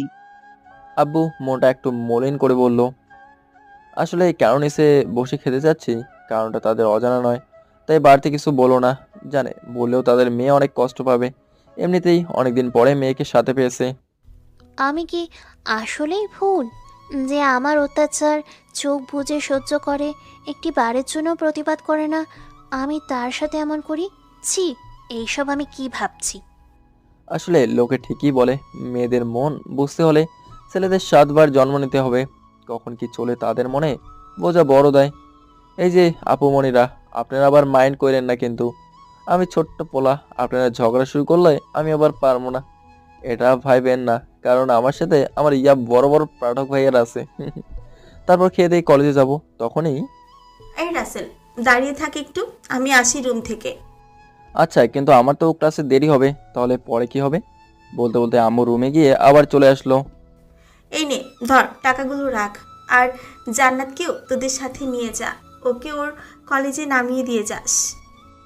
টাকাটা আমার হাত থেকে আমার আগেই কিনে নিল জান্নাত, আর আগে গজ গজ করতে করতে বলতে থাকে, তুই ওকে টাকা দিচ্ছিস কেন? আর ও যদি আমাদের সাথে কলেজে যায় তাহলে আমি যাব না। আইছে কোথাকার কোন ফকিরনি। তুই ওর টাকা নিলি কেন আর ওদের সাথে যাবি না মানে কি শুনি? আমি ওই ছোট লোকের সাথে যাব না। যদি জোর করো তাহলে থাকবো না আমি এখানে, আমি আবারও লন্ডনে চলে যাব। এই, তুই কি আমাদের এখন ইন্টারন্যাশনাল ব্ল্যাকমেল করতেছিস নাকি? থাক আম্মু, তুমি কিছু বলবে না। আর জান্নাত ম্যাডাম জয়ের সাথেই যাক, আমি একাই যেতে পারবো। কিন্তু বাড়িতে আজকে গাড়ি নেই, তুই কি করে যাবি? হ্যাঁ, জয় তো ঠিকই বলেছে, বাড়িতে আজকে এই গাড়ি নেই, তাহলে তুই কি করে যাবি? আম্মু, আমি তো ধনী ঘরের সন্তান নই যে আমি গাড়ি ছাড়া যেতে পারবো না। যার জীবনটাতে সুখের ছোঁয়া বলতে কোনো শব্দ নেই, তার আবার কিসের কষ্ট? আমি অনেকটা কষ্টের মাঝেও মিথ্যা হাসি দিয়ে বলেই চলে এলাম কলেজের উদ্দেশ্যে। যেই ছেলেটা কোনোদিন একটু সুখের ছোঁয়া পায় নাই, তুই কেন ওর সাথে এমন করিস বুঝি না। জানিস ওর জীবনে কত কষ্ট লুকিয়ে আছে, তবুও সবসময় নিজে হাসি খুশি থাকে, অন্যকেও খুশি রাখে, কখনো কারোর সাথে উচ্চ স্বরে কথা বলা তো দূরে থাক, খারাপ ব্যবহারও করে না। উপরের কথাগুলো বলেই সবাই চলে গেল, আর ওরাও কলেজে আসলো। ওই ফকিরনি পোলা ছোট লোকের কি এমন কষ্ট যার জন্য সবাই ওকে এত ভালোবাসে? আচ্ছা ভাইয়া, একটা কথা বলি, কিছু মনে করবে না তো? না, তুই একটা কথাও বলবি না। আমি রাসেলকে রেখে কোথাও যাইনি, আজ তোর জন্য ওর মনে কতটা কষ্ট দিলাম।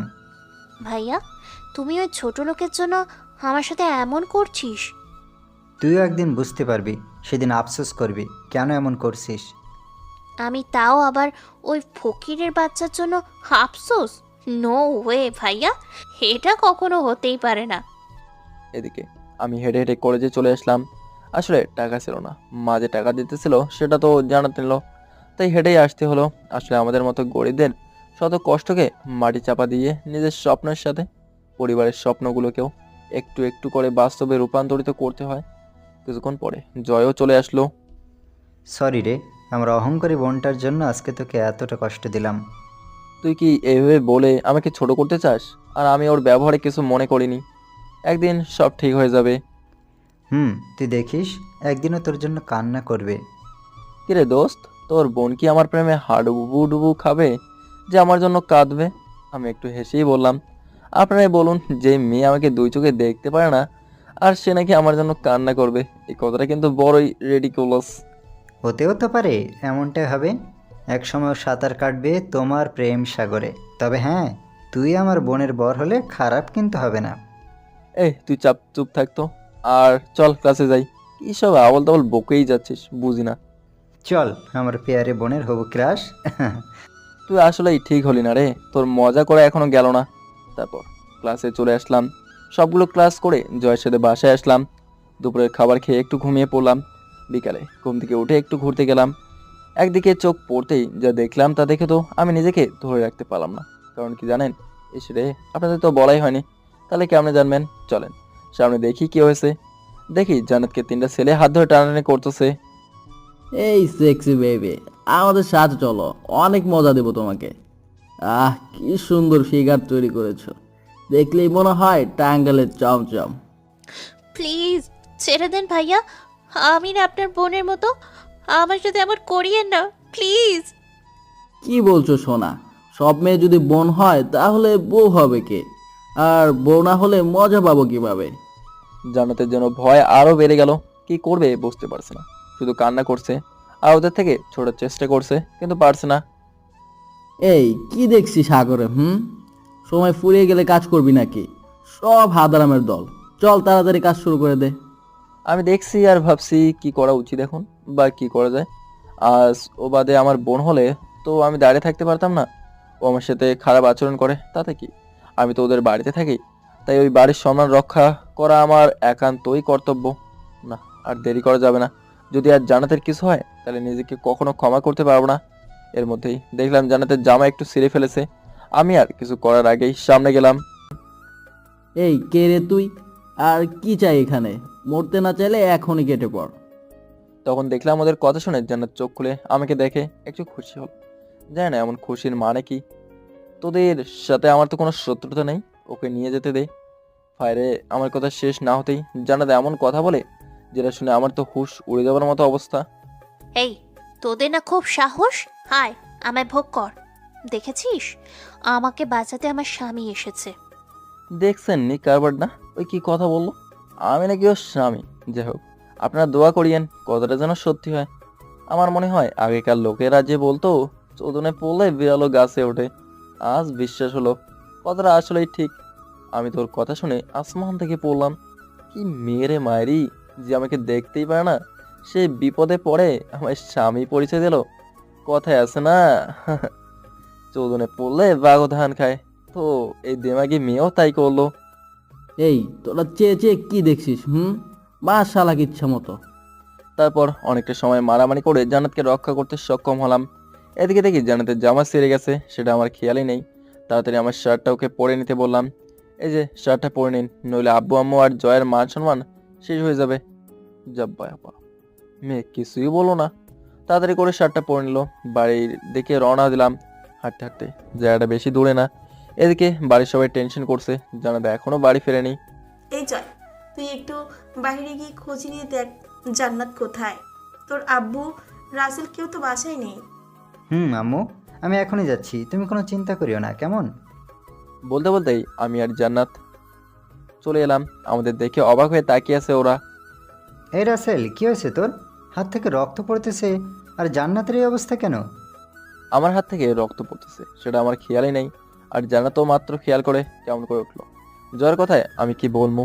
না, কিছু একটা তো বলতেই হবে। জয়, তোর দেমাগি আর অহংকারী বোনকেই জিজ্ঞেস করে দেখ না কি হয়েছে। কথাটা বলেই আমি রুমে এলাম ফ্রেশ হওয়ার জন্য। জান্নাত, তোর কি হয়েছে? রাসেল কিছু বললো না, আর তোর এই অবস্থাই বা কেন?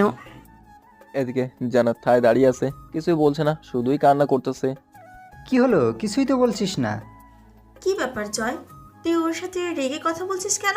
আর জান্নাত, কি হয়েছে বলবি তো নাকি? না বললে জানবো কি করে?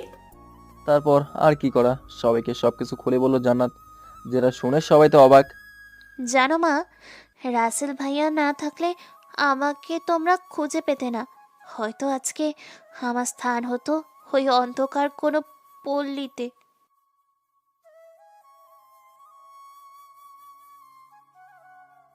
তারপর বাবাকে জয় সবকিছু খুলে বলল। সেটা শুনে বাবা তো অনেকটাই অবাক, আর জান্নাতকে বাবা বলে, দেখছিস মা, আজও আমাদেরকে রক্ষা করে দেখিয়ে দিল ও কত বড় মনের মানুষ। তুই ওকে দেখতেই পারছিস না? ও তো আজকে ইচ্ছে করলেই তোকে না বাঁচিয়ে প্রতিশোধ নিতে পারতো, কিন্তু রাসেল সেটা না করে আজকে তোকে রক্ষা করলো। কত ভালো মনের মানুষ হলে কাউকে সাহায্য করে, দেখেছিস? দেখেছিস, তুই ওকে দেখতেই পারিস না, সবসময় অত্যাচার করিস, ওকে পর মানুষ মনে করিস, তাও তোর সম্মান বাঁচালো। যে তুই রাসেলকে ছোট লোক আরো কত কি বলে অপমান করতি, দেখতেই পারতি না, সেই রাসেলকেই আজ নিজের ইজ্জত বাঁচাতে স্বামী বলে পরিচয় দিলি। মা, আমি জানি ওর সাথে যে খারাপ আচরণ করেছি তার কোনো ক্ষমা নেই। আমি যেহেতু মিথ্যে স্বামীর পরিচয় দিয়েছি, তাই আমি এই মিথ্যেকে সত্যি করতে চাই। কি বলছিস? তুই ওকে মেনে নিতে পারবি? তুই তো ওকে সহ্যই করতে পারিস না। তুই চাইলেই তোর আর হবে না। ও কি তোকে বিয়ে করতে রাজি হবে? ওর তো একটা মতামত আছে, তাই না? আব্বু, আমি আজকে বুঝতে পেরেছি রাসেল কত ভালো মানুষ, আর আমি কত খারাপ আচরণ করছি। না জেনে না বুঝে এতদিন কতই না অবহেলা অত্যাচার করেছি ওর উপর। তোমরা যদি বলো তাইলে ও তোমাদের কথা ফেলতে পারবে না। আর তাছাড়া আমার সাথে বিয়ে হলে রাসেলও তোমাদের নিজের ছেলে হয়ে যাবে। দেখছেন মা বাবা ভাইয়ের সামনে কেমনে নিজের বিয়ের কথা বলে। এই মেয়ে, আমি বলি কি, এবার তো একটু লজ্জা কর, লজ্জা নালে পোষণ। আচ্ছা, ওর সাথে দেখি কথা বলে কি হয়। তোর মা আর আমারও এই ইচ্ছা অনেক দিন ধরেই। দেখেছিস, তোকে বলেছিলাম না তুই একদিন ওর জন্য পাগল হয়ে পড়বি। আজ বুঝতে পারছিস তো আমার কথা কতটা সত্যি। ভাইয়া, আমি আজ সব বুঝতে পারছি। সরি ভাইয়া। তারপর আর কোনো কথা হলো না। জয় রুমে এসে আমার সাথে মজা করতেছে। কিরে, আজকে কি সাপের পাঁচ পা দেখছিস নাকি যে এত খুশি? হ্যাঁ দেখছি তো, আর আজকে আমার কথা সত্যি হতে যাচ্ছে। কি কথা সত্যি হতে যাচ্ছে? আমি তো কিছুই বুঝতে পারলাম না। তুই সব কিছুই বুঝতে পারবি, আগে একটু সময় যাক কেমন। রাতে খাওয়ার জন্য নিচে আসলাম, আর এসে দেখি জান্নাত টেবিলে বসে আছে, আর সবার মুখে অনেকটা হাসির রেখা ফুটে উঠেছে। বাবা, এখানে এসে বসো, কতদিন ধরে একসাথে খাই না। আম্মু, আমি একটা ছোট লোক হয়ে কি করে তোমাদের সাথে বসে খাবার খাই? ক্ষমা করে দিন না প্লিজ, আমি কখনো বুঝতে পারিনি। সবাই তো জান্নাতের কাণ্ড দেখে অবাক। এই মেয়ে করছেটা কি? আমি তো মনে হয় আসমান থেকে বললাম, এই কি করছেন? আমার পায়ে তো অনেক ময়লা লেগে আছে। ক্ষমা করে দিন না প্লিজ, এমনভাবে বইলেন না। আরে এভাবে বলেন কেন ম্যাডাম? আমি আপনাকে ক্ষমা করার কে? আম্মু, আব্বুকে বলেন, তাহলেই হবে। তারা অনেক আগেই আমাকে ক্ষমা করে দিয়েছে, শুধু আপনি এখন এখানে বসে খাবেন, ব্যাস। তারপর আর কি করা, সবার জোড়াজোড়িতে খেতে বসলাম। আর খেতে বসতেই আবু যা বললো তা শুনে তো আমার হার্ট অ্যাটাক হবার মতো অবস্থা। তাহলে চলেন কি কথা হচ্ছিল তখন শুনে আসি। One more flashback. রাসেল, তোকে তো আমরা আমাদের সন্তান মনে করি এবং নিজের ছেলে মেয়ের থেকেও বেশি ভালোবাসি। এটা আব্বু ঠিকই বলেছেন, কারণ আব্বু আম্মু জয় আর জানাতে থেকেও আমাকে বেশি ভালোবাসে। হ্যাঁ, তোমরা আমার জন্য যা করেছো বা করার উপরেই আসো, তা আমার জন্মদাতা মাতা পিতাও করে নাই। তোমাদের এই ঋণ কখনোই শোধ করার ক্ষমতা আমার হবে না। আমি আর তোর আম্মু মিলে একটা সিদ্ধান্ত নিয়েছি, তোর থেকে না শুনেই। আমার বিশ্বাস তুই না করবি না। হ্যাঁ বাবা, আমাদের বিশ্বাস ভেঙে দিস না কিন্তু, আমারও খুব ইচ্ছে এটা। তোমাদের কথা ফেলবার মতো ক্ষমতা আল্লাহ আমাকে দেয় নাই। তোমরা যত বড় সিদ্ধান্ত নাও না কেন, আমি আমার জীবন দিয়ে হলেও তোমাদের এই সঠিক সিদ্ধান্তকে পূরণ করার চেষ্টা করব। বলো কি বলতে চাও, যা বলতে এত চিন্তা করে বসে আছো? আমি চাই তুই জান্নাতকে বিয়ে করে আমার পার্মানেন্ট ছেলে হয়ে থাক। কি বলছো এইসব? জান্নাত তো আমাকে সহ্য করতে পারে না। তাহলে এটা কি করে পসিবল? জান্নাত দৌড়ে রুমে চলে গেল। বুঝি না, যে মেয়ে নিজের মুখে বিয়ের কথা বললো, অথচ বিয়ের কথা শুনতেই দৌড়ে পালিয়ে গেল। আসলেই মেয়েদের মতিগতি বোঝা বড়ই কঠিন। আমরা সবাই আগে থেকেই রাজি, জান্নাত তোকে যে মিথ্যা স্বামীর পরিচয় দিছে সেটা সত্যি করতে চাই। তুই আর মানা করিস না বাবা। আমার মেয়েকে ভালো চিন্তা কখনোই করতে দেখিনি, কিন্তু আজ তোকে নিজেই থেকে বিয়ে করতে চায়, তুই না করিস না। আমি তো তোমাদেরকে ছোট করতে পারবো না, আমি রাজি। তোমরা যেটা ভালো মনে করো সেটা করো। তাইলে আগামী শুক্রবার তোদের বিয়ের কাজটা শেষ করে ফেলি। তোমরা যেটাই করবে আমার ভালোর জন্যই করবে। তারপরও আমার একটা কথা আছে। তুই হাসি মুখে আমাদের কথা মেনে নিলি, আর তোর একটি কথা শুনবো না তা কি করে হয়? শুক্রবার আমার সাথে জান্নাতের বিয়ে হবে ঠিকই, শুধু কাবিনটা হবে, কালেমা পড়ানো হবে না। এইটা তুই কি বলিস? কাবিন হবে অথচ কালেমা পড়া হবে না কেন? এই পৃথিবীতে আমার নিজের পরিবারের কাছ থেকে অত্যাচারিত হয়ে আর এক পরিবার তোমাদের পেয়েছি। দুইটা পরিবারের কাউকে আমি কষ্ট দেব না। তোমাদের ইচ্ছে আমি যেন জান্নাতকে বিয়ে করি, তাই কাবিন করে রাখবো। আবার যখন আমার নিজের পায়ে দাঁড়াতে পারবো, আমার সেই মা বাবা ভাই বোনকে কাছে পাবো, তখন জান্নাতকে কালেমা পড়ে নিজের করে নেবো। এতদিন জান্নাত আমার হবু বধূ হয়ে থাকবে, তোমাদের কাছে আমানত হিসেবে। ঠিক আছে বাবা, তোর কথার বাইরে আমি কিছুই করতে চাই না। তোর মতো ছেলেকে মেয়ের জামাই হিসেবে পেতে চলেছে, এটাই আমাদের কাছে অনেক বড় পাওয়া। কি বলছিলাম না, আমার জেদি বোন তোর বউ হতেও পারে। তুই তো শালা ডাক্তারি না পড়েই জ্যোতিষবিদ্যা নিয়ে পড়লেই ভালো হতো। অনেক কথা বলে রাতে ঘুমানোর জন্য রুমে যাচ্ছি, সামনে দেখি জান্নাত লুকিয়ে লুকিয়ে আমাকে দেখছে আর হাসতেছে। কি মেয়ে রে বাবা, যেই মুখ থেকে আমার জন্য অপমানের আগুন বের হতো, আর আজ কি সুন্দর মনোমুগ্ধকর হাসি। হাসিটা দেখেই যেন ওর প্রেমে পড়ে গেলাম, যেন এই হাসি মাখা মুখটা দেখে হাজার জনম কাটিয়ে দেওয়া যায় অনায়াসে। কিছু না বলে এসে ঘুমিয়ে পড়লাম। সকালবেলা আমার জাগনা পেতে একটু দেরি হয়েছে, কিন্তু বুকের উপরে নরম আবার ভারী কিছু অনুভব করলাম। ভাবতেছি কোল বালিশ নরম হতে পারে, কিন্তু ভারী তো নয়। এটা আবার কি? তাহলে শিওর হওয়ার জন্য চোখ খুলে তাকাতে আমি তো পুরাই শকড। জানো, তোমার বুকের উপরে সুন্দর করে ঘুমিয়ে আছে। কি সুন্দর বাচ্চাদের মতো করে ঘুমিয়ে আছে, দেখতে সত্যি পরীর মতো লাগছে। মন চাচ্ছে চেয়ে থাকি, কিন্তু মনে পড়লো এখানে তো জয় আছে, তাইলে জান্নাত কি করে এলো? আমার ভাবনা সেদ ঘটলো জান্নাতের ডাকে। আসলে জান্নাত ঘুম থেকে জেগে আছে। এই, আপনি এইখানে কি করছেন? তার উপরে আবার আমার বুকের উপরে। এই বাড়িটাও আমার, আর এখন এই বুকটার মালিকও আমি। তাহলে আসতে পারবো না কেন? হুম? এই যে মিস, এখন এই বুকটার পার্মানেন্ট মালিক কিন্তু আপনি হননি। সো হওয়া অবধি অপেক্ষায় থাকেন, নিজেকে একটু কন্ট্রোলে রাখেন। তুমি বাবাকে যে শর্ত দিচ্ছ সেটা ঠিক আছে, আর আমি তোমার এই কথাটা মানতে পারি একটা শর্তে। তা মহারানী, আপনার আবার কি শর্ত বলেন, একটু শুনে দেখি। তিতা নাকি মিষ্টি? আমাকে তুমি করে বলতে হবে, আর প্রতিদিন 2টা করে কিস দিতে হবে। প্রথমটা মানতে রাজি আছি, পরেরটা মানতে পারবো না আমি। ঠিক আছে, প্রতিদিন আমি এভাবেই তোমার বুকে শুয়ে থাকুম। কি ফাজিল মেয়ে দেখছেননি? না, সেইটা হবে না। আমি কিস করতে রাজি, কিন্তু কপালে। ঠিক আছে, আমার জন্য এটাই অনেক। এখন উঠে পড়ো। রাইসার আপু, এইটা কি হলো? আর রাইসার আব্বু মানে কি? আজ থেকে শুরু করলাম। এইটা তোমার জন্য সকালের চা। আর রাইসা আমার ভবিষ্যৎ মেয়ের নাম। কথাটা বলেই জান্নাত চলে গেল। আমিও ফ্রেশ হয়ে নিচে গিয়ে নাস্তা করে নিলাম। এভাবেই দিনগুলো কেটে গেল। একদিন সকালে রাসেল, কালকে কিন্তু তোরা সবাই মিলে শপিং করতে যাবি। রাতে খাবারের পর্ব শেষ করে এসে যেই না রুমে ঢুকছি, মাত্র অমনি আমার তো চোখ কপালে ওঠার মতো অবস্থা। কেননা জান্নাত শাড়ি পরে আমার বিছানায় আগে থেকেই বসেছিল। তাই তো বলেই পেতনিটাকে আজকে খাবার টেবিল থেকে আগেই আসতে কেন দেখলাম। কিন্তু একটা কথা বলতে হবে, নীল শাড়িতে পেতনিটাকে যা লাগছে না, কি আর বলবো, অসম্ভব সুন্দর। ওই, তুমি আমার বিছানায় কেন? আর জয় কোথায়? আমার বরের বিছানায় তো আমি থাকতেই পারি, আর ভাইয়াকে তাড়িয়ে দিচ্ছি। আমার বুঝি আমার এই পাগল বরটার সাথে একটু প্রেম করতে হবে না? দাঁড়াও, তোমার প্রেম আমি ছোটাচ্ছি? ফাজিল মেয়ে একটা, সারাক্ষণ দুষ্টামি। আরে তোমার জন্য একটু ফাজিলতে কোনো সমস্যা নেই, বুঝলে সোনা? এখন আসো, শুয়ে পড়ো। দেখো, মাথা গরম করিও না। তুমি এখনই চলে যাও, জয় যখন তখন চলে আসবে। তাতে কি? আর ভাইয়া তো জানে না যে তার বোন একটু প্রেম প্রেম মন এখন। আবে তোরে তো কি যে করমু, দাঁড়া। জান্নাতকে আর পাইকে আমি তাড়া করতেই আমার গালে একটা কিস দিয়ে দৌড়ে পালাইছে। ফাজিল মেয়ে একটা। একটু পরে জয় আসলো। কে, কোথায় ছিলি? আমি তো একটু বাইরে ছিলাম। কেন রে, কি হয়েছে?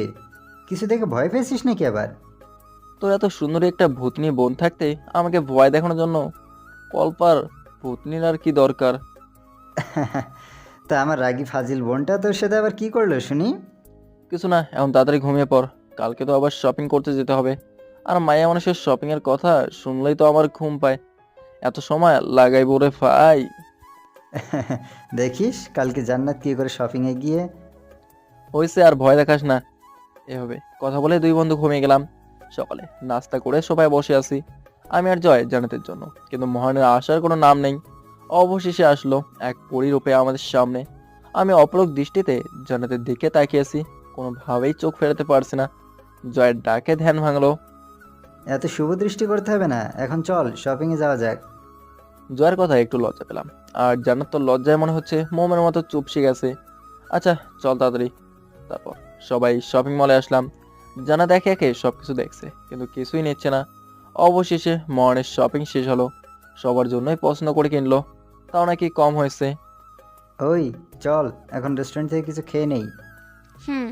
ভাইয়া চলো, খুব ক্ষুধা লেগেছে, সেই কখন এসেছি। এত শপিং করলে ক্ষুধা আবার লাগবে না? আমি কিন্তু এবার কান্না করে দিব। হ্যাঁ, এই আমি বলে দিলাম। আর কান্না করতে হবে না, চলো এখন। কাঁদলে আবার তোমার চোখের কাজল মুছে যাবে। তারপর সবাই রেস্টুরেন্ট থেকে খেয়ে বাসায় চলে আসলাম। বাসায় এসে মাহনের কাহিনী শুরু হলো। বাবা মা, তোমাদের হবু জামাই আর তোমাদের ওই বদ ছেলে আমায় মনের মতো শপিং করতে দিল না। কত ইচ্ছে ছিল আমার বিয়ের সময় মার্কেটে সব কিছু কিনে নিব, কিছুই হলো না। মেয়েদের আর কিছুতে রাগ অভিমান ভাঙে আর না ভাঙে। শপিং করে দিতে চাইবেন, রাগ এমনিতেই পানি হয়ে যাবে, এটা প্রমাণিত। কিরে মা, এত এত শপিং করেও বলছিস শপিং করা হয়নি? আমি তো ভাবছি মার্কেটে আর কোনো কিছু বাকি আছে কিনা। বাবা তুমিও না কেমন জানি আমার কষ্টটা কেউ বুঝছে না। জান্নাত রাগ দেখিয়ে রুমে চলে গেল। দেখছেন নি কারবারটা, এত শপিং করেও মন ভরেনি। আপুরা দয়া করে বলবে তোমরা এত শপিং করতে পছন্দ করো কেন? সবার সাথে কথা বলে রুমে চলে আসলাম। আর সেই জান্নাতের রুমে গেলাম। যে না জান্নাতের রুমের দরজা খুলেছি, ভাইরে ভাই জান্নাতের একটা চিৎকার। আমি গিয়ে জান্নাতের মুখ চেপে ধরলাম। ওই ওই কি করতেছো? আর চিৎকার করতেছো কেন? চিৎকার করবো না আবার, তুমি আমার সব শেষ করে দিলে। আমি কিছু দেখিনি, তুমি এবার থামো তো। ভাঙা রেডিওর মতো বাজতেই থাকো। সত্যি দেখনি তো নাকি মিথ্যে বলতেছো? বলো। সত্যিই দেখিনি। আর দরজা বন্ধ করে কেন? আসলে হয়েছে কি, আমি যখন দরজা খুললাম তখন জান্নাত ড্রেস পরিবর্তন করতেছিল। এখন আপনারাই ভাবেন কি হয়েছে। আমি কি জানি যে তুমি এখন আমার রুমে চলে আসবে? তাহলে তো আগে থেকেই রুমের দরজা তালা দিয়ে রাখতাম। আচ্ছা তুমি ফ্রেশ হয়ে নাও, তাহলে আমি গেলাম কেমন? না, এসে যখন পড়েছো তখন একটা ভিটামিন নিয়ে যাও। দাঁড়াও, তোমাকে আমি ভিটামিন দেওয়াচ্ছি। ফাজিল মেয়ে একটা, সব সময় দুষ্টামি নিয়ে থাকে। জান্নাত বলেই ওরা রুমে চলে গেছে। আমি রুমে চলে আসলাম। অনেকদিন হলো তো আমার আগের বাড়ির কথা জানা হয়নি। তা চলেন একটু শুনে আসি। চলেন তাহলে আমার আগের বাড়িতে। ভাই একটা কোম্পানিতে চাকরি করে, ম্যানেজার পদে, বিয়ে করে নিয়েছে। বৌমা আমার শার্টটা ছিঁড়ে গেছে, একটা নতুন শার্ট কিনে দাও। কি বলছেন? আপনার ছেলে কি টাকার মেশিন কিনেছে যে সব সময় যা চাইবেন তাই পাবেন? আপনাদের কাছে রিকোয়েস্ট, বাবা মার সাথে কখনো খারাপ ব্যবহার করবেন না, হোক তার আপনার বাবা মা বা শ্বশুর শাশুড়ি। ছি বৌমা ছি, উনি তোমার শ্বশুর আর তুমি তাকে এই কথা বলতে পারলে? কখনো ভাবতেও পারিনি আমারও একদিন এমন দিন দেখতে হবে। কেন পারবো না? খেতে দিচ্ছি এটাই অনেক। আমার বাড়িতে থাকতে হলে এখন থেকে কাজ করে খেতে হবে। এসব বলে ভাবি চলে গেল। আচ্ছা বলুন তো, ছেলে আর ছেলের বউ এর কাছে বাবা মা বেশি হয় কেন? তাদের যদি আরো 2-3টা ছেলে মেয়ে থাকতো তাহলে কি তারা তাদের ভরণ পোষণ করতো না? মা বাবা বেশি কিছু চায় না, তাদের সামান্য একটু চাওয়া, আপনাদের ভালোবাসা, 3 বেলা 3 মুঠো খাবার, পরে থাকার জন্য বস্ত্র। এই সামান্য চাওয়ার জন্য কি তাদের বৃদ্ধাশ্রমে ঠাঁই হয়? আজ এই দিনও দেখতে হচ্ছে নিজের বাড়িতে কাজের লোকের কাজ করে ভাত খেতে হবে। আল্লাহ, আমাকে মরণ দিলে না কেন এই কথাটা শোনার আগে? আজ বুঝতে পারছি অবহেলিত জীবন কতটা কষ্টের হয়। রাসেলের সাথে কতটাই না অন্যায় অত্যাচার করেছি, আজ তার ফল হাড়ে হাড়ে টের পাচ্ছি। জানি না ছেলেটা কি এখনো বেঁচে আছে নাকি অবহেলিত জীবন সহ্য করতে না পেরে উপর আওলার কাছে চলে গেছে। আপনারা ভাবছেন এমন কেন? আসলে ভাইয়া যে চাকরি করে সে অফিস ঢাকায়, আর তাই ভাইয়ার চাকরির সুবিধার্থে ঢাকায় এসেছে সবাই। আমার ছোট্ট পিচ্চি বোনটার কথা তো আপনাদের বলাই হয়নি। আমার ছোট্ট বোনটা এখন কিন্তু আর পিচ্চি নেই, অনেক বড় হয়ে গেছে, এবার ক্লাস 10-এ পড়ে। আমি বাড়িতে থাকাকালীন পিচ্চিটা 8ম শ্রেণীতে পড়তো, কিন্তু আমার কাছে তো পিচ্চি ছিল তাই না। এদিকে আমি খেয়ে দিয়ে ঘুমিয়ে পড়লাম। ঘুমের মাঝেই মনে হলো আমার বুকের উপরে কেউ আছে, কিন্তু কি আছে জানি না। সেটা দেখার জন্য জেনে চোখ খুলেছি, অমনি ভূতনি মানে জান্নাত আমার বুকের মাথা রেখে সেই আরামে ঘুমাচ্ছে আর আমার হার্টবিট শুনতেছে। এই জান্নাত, তুমি এখানে কেন? ডাকছো কেন? দেখছো না আমি আমার স্বামীর বুকে শুয়ে আছি। এখানে তো জয় ছিল, কিন্তু জয় গেল কোথায় শুনি? ভাইয়া তার বোনকে একটু প্রেম করার সুযোগ দিয়ে চলে গেছে। এই ওঠো, বাচ্চাদের মতো কি আরামে ঘুমাচ্ছ? তবে তোমাকে খুব সুন্দর লাগছিল ঘুমান্ত অবস্থায়। তাই নাকি মিস্টার স্বামী? তা আপনি যে এখনো পড়ে পড়ে ঘুমাচ্ছেন, খাবার খেতে হবে না বুঝি? খেতে তো হবেই। তা আমাকে ডাকলে না কেন শুনি? আমার তো খাইয়া কাম নেই, এত সুন্দর সুযোগ পেয়েও সুযোগটা মিস করি। আমি তোমাকে ডাকলে কি আর তোমার বুকে মাথা রেখে ঘুমাতে পারতাম বলো? সেটাই তো। এইভাবে জান্নাতের সাথে অনেক কথা বলে নিচে এসে কিছু খেয়ে জয়, চল বাইরে ঘুরে আসি। আমিও যাব তোমাদের সাথে। না ম্যাডাম, আপনাকে এখন কোথাও যেতে হবে না। আমি চাই না আপনার উপরে বাইরের কারো কুনজর পড়ুক। আচ্ছা ঠিক আছে, তুমি সাবধানে যাবে কিন্তু। আর আসার সময় তোমার পাগলিটার জন্য ফুচকা আর আইসক্রিম কিনে নিয়ে আসলে ভুলিও না কিন্তু। ঠিক আছে আনবনি, এখন তুমি গিয়ে একটু পড়তে বসো কেমন? রাসেল চল তো, এই ভূতনির সাথে এত কথা বলার কি আছে?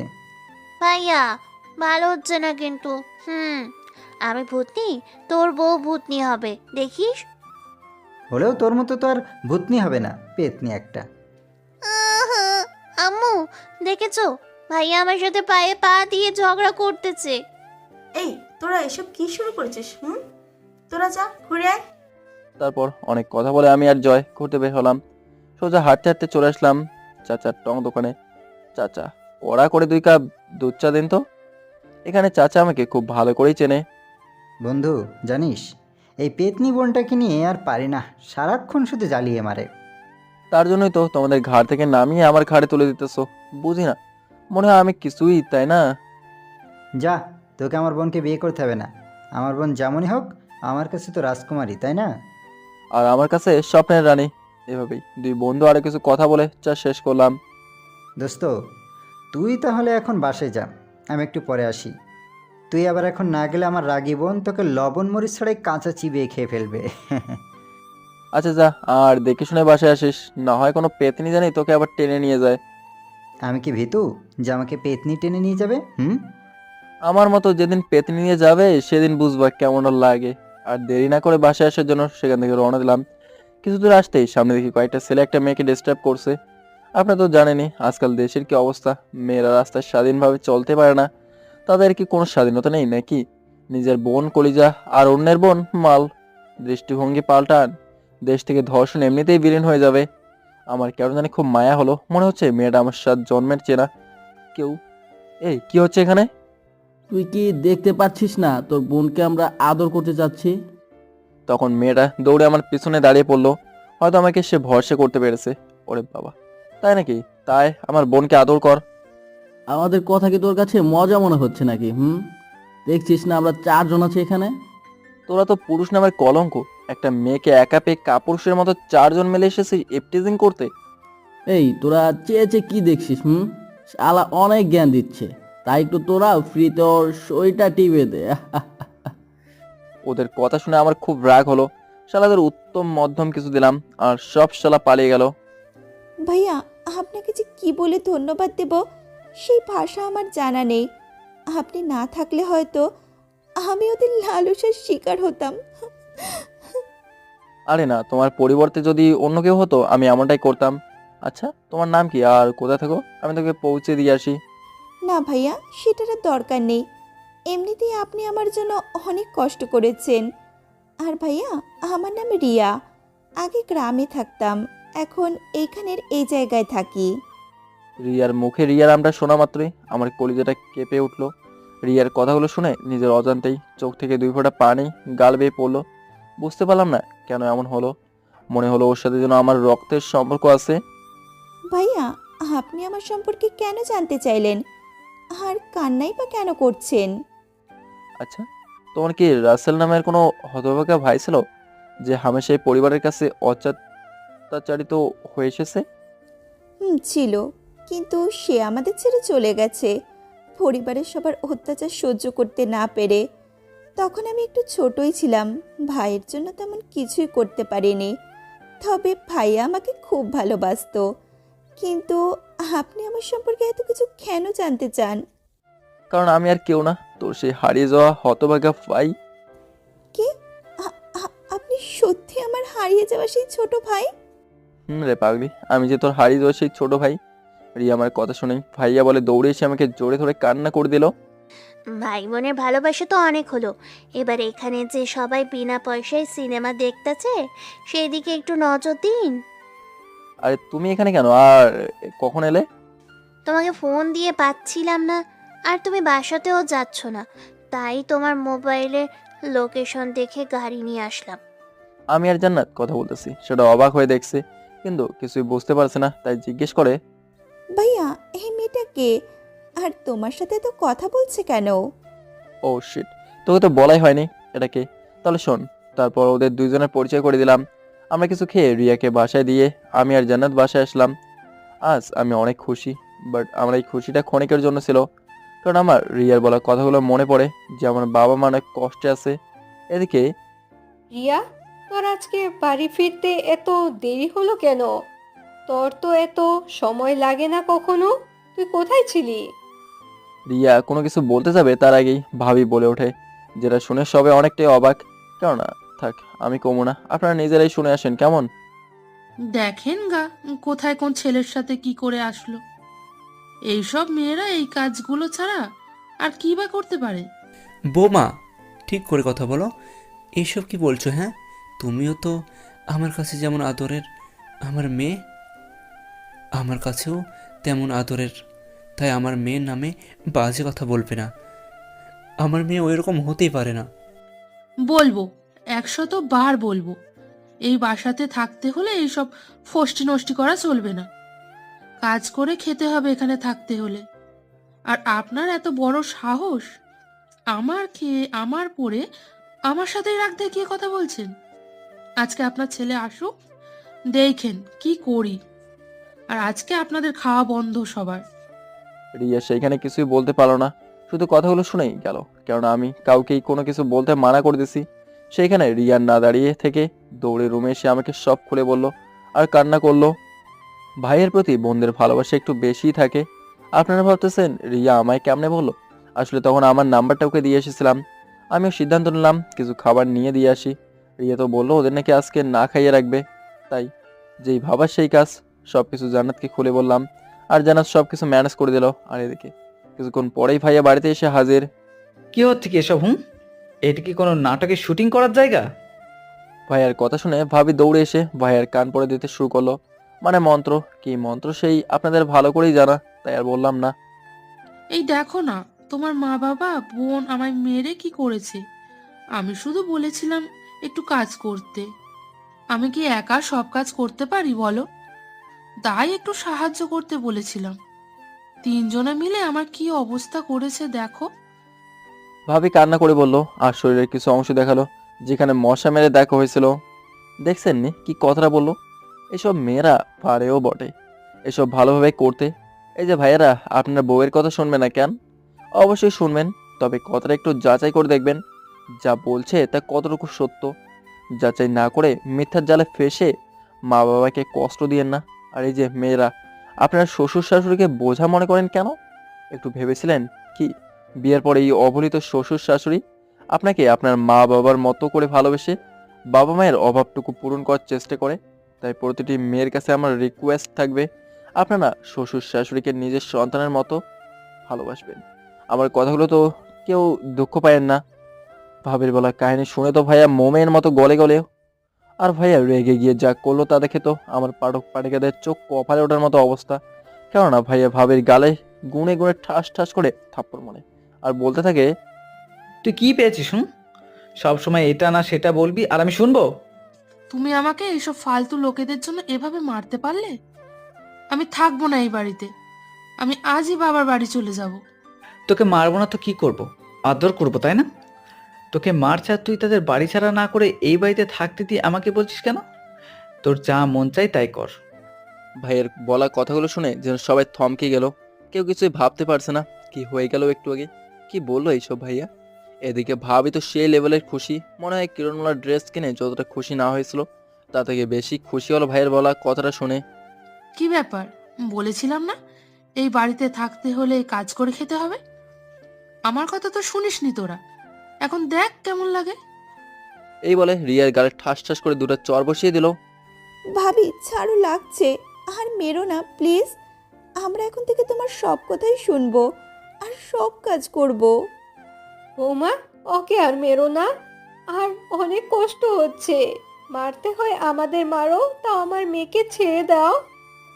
আরে তাই তো আমি ওকে এত মারছি। কেন? মারতে তো হবে আপনাদের। ছি বৌমা, এইসব কি বলছো? আমরা তোমার গুরুজন, আর আমাদের সাথে এমন করতেছ? ভদ্রতা বলতে কিছুই জানো না নাকি?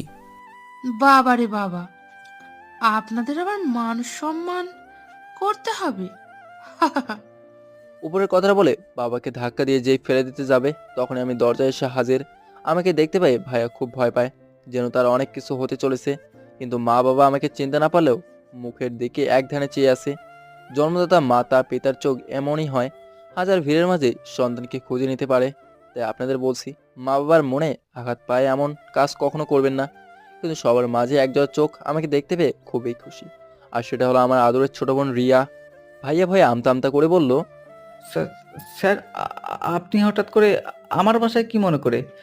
আপনারা অবশ্যই ভাবতেছেন ভাই আমাকে দেখে এতটা নার্ভাস হলো কেন, আর ভয়ই বা পাচ্ছে কেন। আসলে ভাইয়া আমাদের অফিসে ম্যানেজার পোস্টে চাকরি করে, বুঝতে পেরেছেন নাকি এখনো ভেজাল আছে? কেন মিস্টার হৃদয়, আমি কি আপনার বাসায় আসতে পারি না? আর আপনাকে খুব ভালো মানুষ বলে জানি, আর আপনি এমন একজন নোংরা মনের মানুষ। সি, আপনি মানুষ নাকি পশু? নিজের দাঁড়িয়ে থেকে বউকে দিয়ে মা বাবা বোনকে মায়ের খাওয়াচ্ছেন। আপনি তো পুরো পুরুষ জাতের কলঙ্ক। আসলে স্যার হয়েছে কি, আপনি যেমনটা মনে করতেছেন তেমনটা আসলে কিছু না। চুপ থাকেন, লজ্জা লাগে না এই কথা বলতে? যে ছেলে নিজের বাবা মাকে ভাত কাপড় দিতে চায় না, বাড়িতে চাকরের মতো খাটায়, বউয়ের কথা শুনে বাড়ি থেকে বের করে দিতে চায়। স্যার আমার আসলে ভুল হয়ে গেছে, আমি এমনটা কি করে করতে পারলাম ভাবতেই পারছি না। হাত ছাড়েন। আর আপনি কি মানুষ নাকি পশু, বাবা মার সাথে এমন আচরণ করেন? এই, তুই কে রে? আমাদের মাঝে নাক গলাতে আসিস? অনেকক্ষণ যাবৎ দেখছি, কিছু বলছি না। কোথাকার কোন ফকিরের বাচ্চা আইছে আমাকে জ্ঞান দিতে। ভাবি অনেক রাগ নিয়ে কথাগুলো বলল। আসলে ভাবি জানে না আমি কে, আর ভাইয়া স্যার বলছে আমাকে, তাও বিশ্বাস করেনি। আর সবচেয়ে বড় কথা, আমি সাধারণভাবে এসেছি। এই যে মিসেস, এইভাবে অপমান করতে পারেন না। আর মিস্টার হৃদয়, আপনার বাসায় আইসি বলে এইভাবে ঘরের বৌদি অপমান করলেন? আমি ভাই আর ভাবিকে উদ্দেশ্য করে ঠাস ঠাস করে 3 থাপ্পড় বসিয়ে দিল গালে। আপনারা তো সব সময় উল্টা মনে করেন, থাপ্পড়গুলো আমার গালে না, সুন্দরে ভাবির গালে পড়েছে। এই, তুই জানিস কাকে কি বলছিস? এনি আমার বসের ছেলে, সে চাইলে আমাদের এখনই তার গোলাম বানাতে পারে। আপনাদের টাকা আছে বলে আজ মানুষকে মানুষ মনে করেন না। দেখবো আমি আপনাদের এই টাকার অহংকার কয়দিন থাকে। আমি ভাইয়ের তো কাপা কাপের অবস্থা। যা যা, দেখা যাবে। যা পারিস তাই করস, আমাদের কিচ্ছু করতে পারবি না। তুই জানিস আমার বাবা নাম করা ব্যবসায়ী আলতাফ মাহমুদ। দেখা যাবে এই জোর গলা কতক্ষণ থাকে। আর আপনাদের দিয়ে যদি এদের পা ধরে ক্ষমা চাইতে না পারি, তাহলে আমার নাম রাসেল না। আবে যা যা, দেখা যাবে। তু আমার ক্যা উখাড় লেগা। তাদেরকে আর কিছু না বলে বাবা মার উদ্দেশ্যে বললাম, আপনাদের যদি কোনো আপত্তি না থাকে তো আমার সাথে আসতে পারেন আমার বাড়িতে। তুমি কে বাবা যে আমরা তোমার সাথে কথা বলতে যাব? মনে করেন আমি আপনার ছেলের মতোই কেউ একজন। বাবা, ওই দিন আমাকে যে ভাইয়া বাঁচিয়েছিল না, আবার শপিং করে বাড়ি পৌঁছে দিয়েছিল, এই সেই ভাইয়া। বাবা, তোমাকে যে মা গর্ভে ধরেছে সেই সফল। জানি না তুমি কে, তোমার পরিচয়, তবুও আমাদের বিপদে পাশে দাঁড়িয়েছো। যেখানে নিজের গর্ভে সন্তানটি আমাদের ছুঁড়ে ফেলে দিল, তোমার এই উপকারের কথা আমরা কখনোই ভুলবো না। আমারও কান্না পাচ্ছে, খুব বলতে ইচ্ছে করছে। মা, মা গো, আমি যে তোমাদের অবহেলায় অত্যাচারিত সেই ছেলে, কিন্তু বলা হলো না। কোনো এক অজানা সংকোচ, ওখানে আর এক মুহূর্ত না থেকে বাড়িতে মা বাবা রিয়াকে সাথে করে নিয়ে আসলাম। এটা অবশ্যই জানাতে ইচ্ছা ছিল আমি যেন তাদের সাথে নিয়ে আসি এই বাড়িতে। সবাই জানে, জান্নাত বলে দিছে, শুধু আমার বাবা মা জানে না আমি আসলে কে। কাউকে বলতেও মানা করছি। আমরা বাড়ির ভেতরে চলে আসলাম, কিন্তু এসে দাঁড়াতেই কেউ একজন খুবই অবাক হলো আমাদের দেখে। কি হতে পারে বলেন তো? না থাক, আপনাদের তো এত মাথায় প্রেশার দিতে হবে না, আমি নিজেই বলে দিচ্ছি কেমন। আমাদের দেখে যেই 2 জোড়া চোখ অবাক হয়ে তাকিয়েছিল, সেই মানুষ 2জন আর কেউ না, তা হলেন আমার হবু শ্বশুর শাশুড়ি। আর সবচেয়ে অবাক হওয়ার পালা হলো, তারা দৌড়ে এসে আমার বাবা মা আর মাকে জড়িয়ে ধরলো। কিছুই বুঝলাম না, এত সময় তারা অবাক হয়ে তাকিয়েছিল, এখন আমরা সবাই তাকিয়ে আছি। সবার মনে একটাই প্রশ্ন, চেনে না জানে না, আজই প্রথম দেখলো। আর তাতেই বন্ধুদের মতো বুকে জড়িয়ে নিল। মা, তুমি এনাদের আগে থেকে চেনো নাকি? আর এদের সাথে তোমাদের আগে থেকেই কিসের পরিচয়? আরে জান্নাত মা, তোরা আগে আমাদের থেকে সব সময় জানতে চাইতি না যে তোদের একটা আন্টি ছিল, সে কোথায়? এই তোর সেই ফুপা ফুপি। অরে মা, আমরাই তো সেই ফুপি আর ফুপা। কোনো এক পরিবারের কারণে আমরা তোদের থেকে দূরে চলে গিয়েছিলাম। মা জান্নাত আর জয়কে জোরে ধরে বলে। সবার এই কথাগুলো শুনে আমার যেন মাথাটাই কাজ করা বন্ধ করে দিছে। কি হচ্ছে আমার সাথে এইসব? একের পর এক অবাক হয়েই যাচ্ছি। জানো বুবু, তোমরা চলে যাওয়ার পর আমি তোমাদের অনেক জায়গায় খুঁজেছি, বাট কোথাও খুঁজে পাইনি। কি করে পাবি বল? আমরা তো সেদিন তোদের ছেড়ে গ্রামে চলে গিয়েছিলাম। সবাই নতুন পুরাতন মানুষ একত্রিত হয়ে পরিবারের গঠন চিত্র তৈরি করলাম। একে অন্যের সাথে পরিচয় পর্ব শেষ করে সবার সাথেই কথা বলা শেষ করে খাবার খেতে গেলাম। খাবার টেবিলে আচ্ছা ভাবি, এই ছেলেটাকে তোমাদের কে হয়? যেখানে জান্নাত আর জয়কে তো চিনলাম। মা আমার কথা শাশুড়িকে জিজ্ঞেস করলো। আরে আপা, আপনাদের তো বলাই হয়নি, এ হচ্ছে রাসেল, আমার আরেক ছেলে, মানে আমার জান্নাত মামুনির হবু জামাই। ও আচ্ছা, ছেলেটা অনেক ভালো। জান্নাতের কপালটা অনেকই ভালো যে এমন একটা হীরার টুকরা ছেলেকে জীবন সাথী হিসাবে পেতে চলেছে। সেখানে আর বেশি কথা হলো না, কারণ খাবার সময় বেশি কথা বলতে নেই। খেয়ে দিয়ে ঘুমাতে গেলাম। সেখানে বাঁধলো আরেক লঙ্কা কাণ্ড। তাহলে চলেন দেরি না করে দেখে আসি। আমার কলিজাটা কি করে গো? জান পাখি, তুমি কি তোমার চোখ দুটা ফ্রিজে রেখেছো যে দেখতে পাচ্ছ না আমি ঘুমাচ্ছি? তুমি যদি ঘুমিয়ে থাকো তাহলে আমার সাথে কথা কে বলতেছে?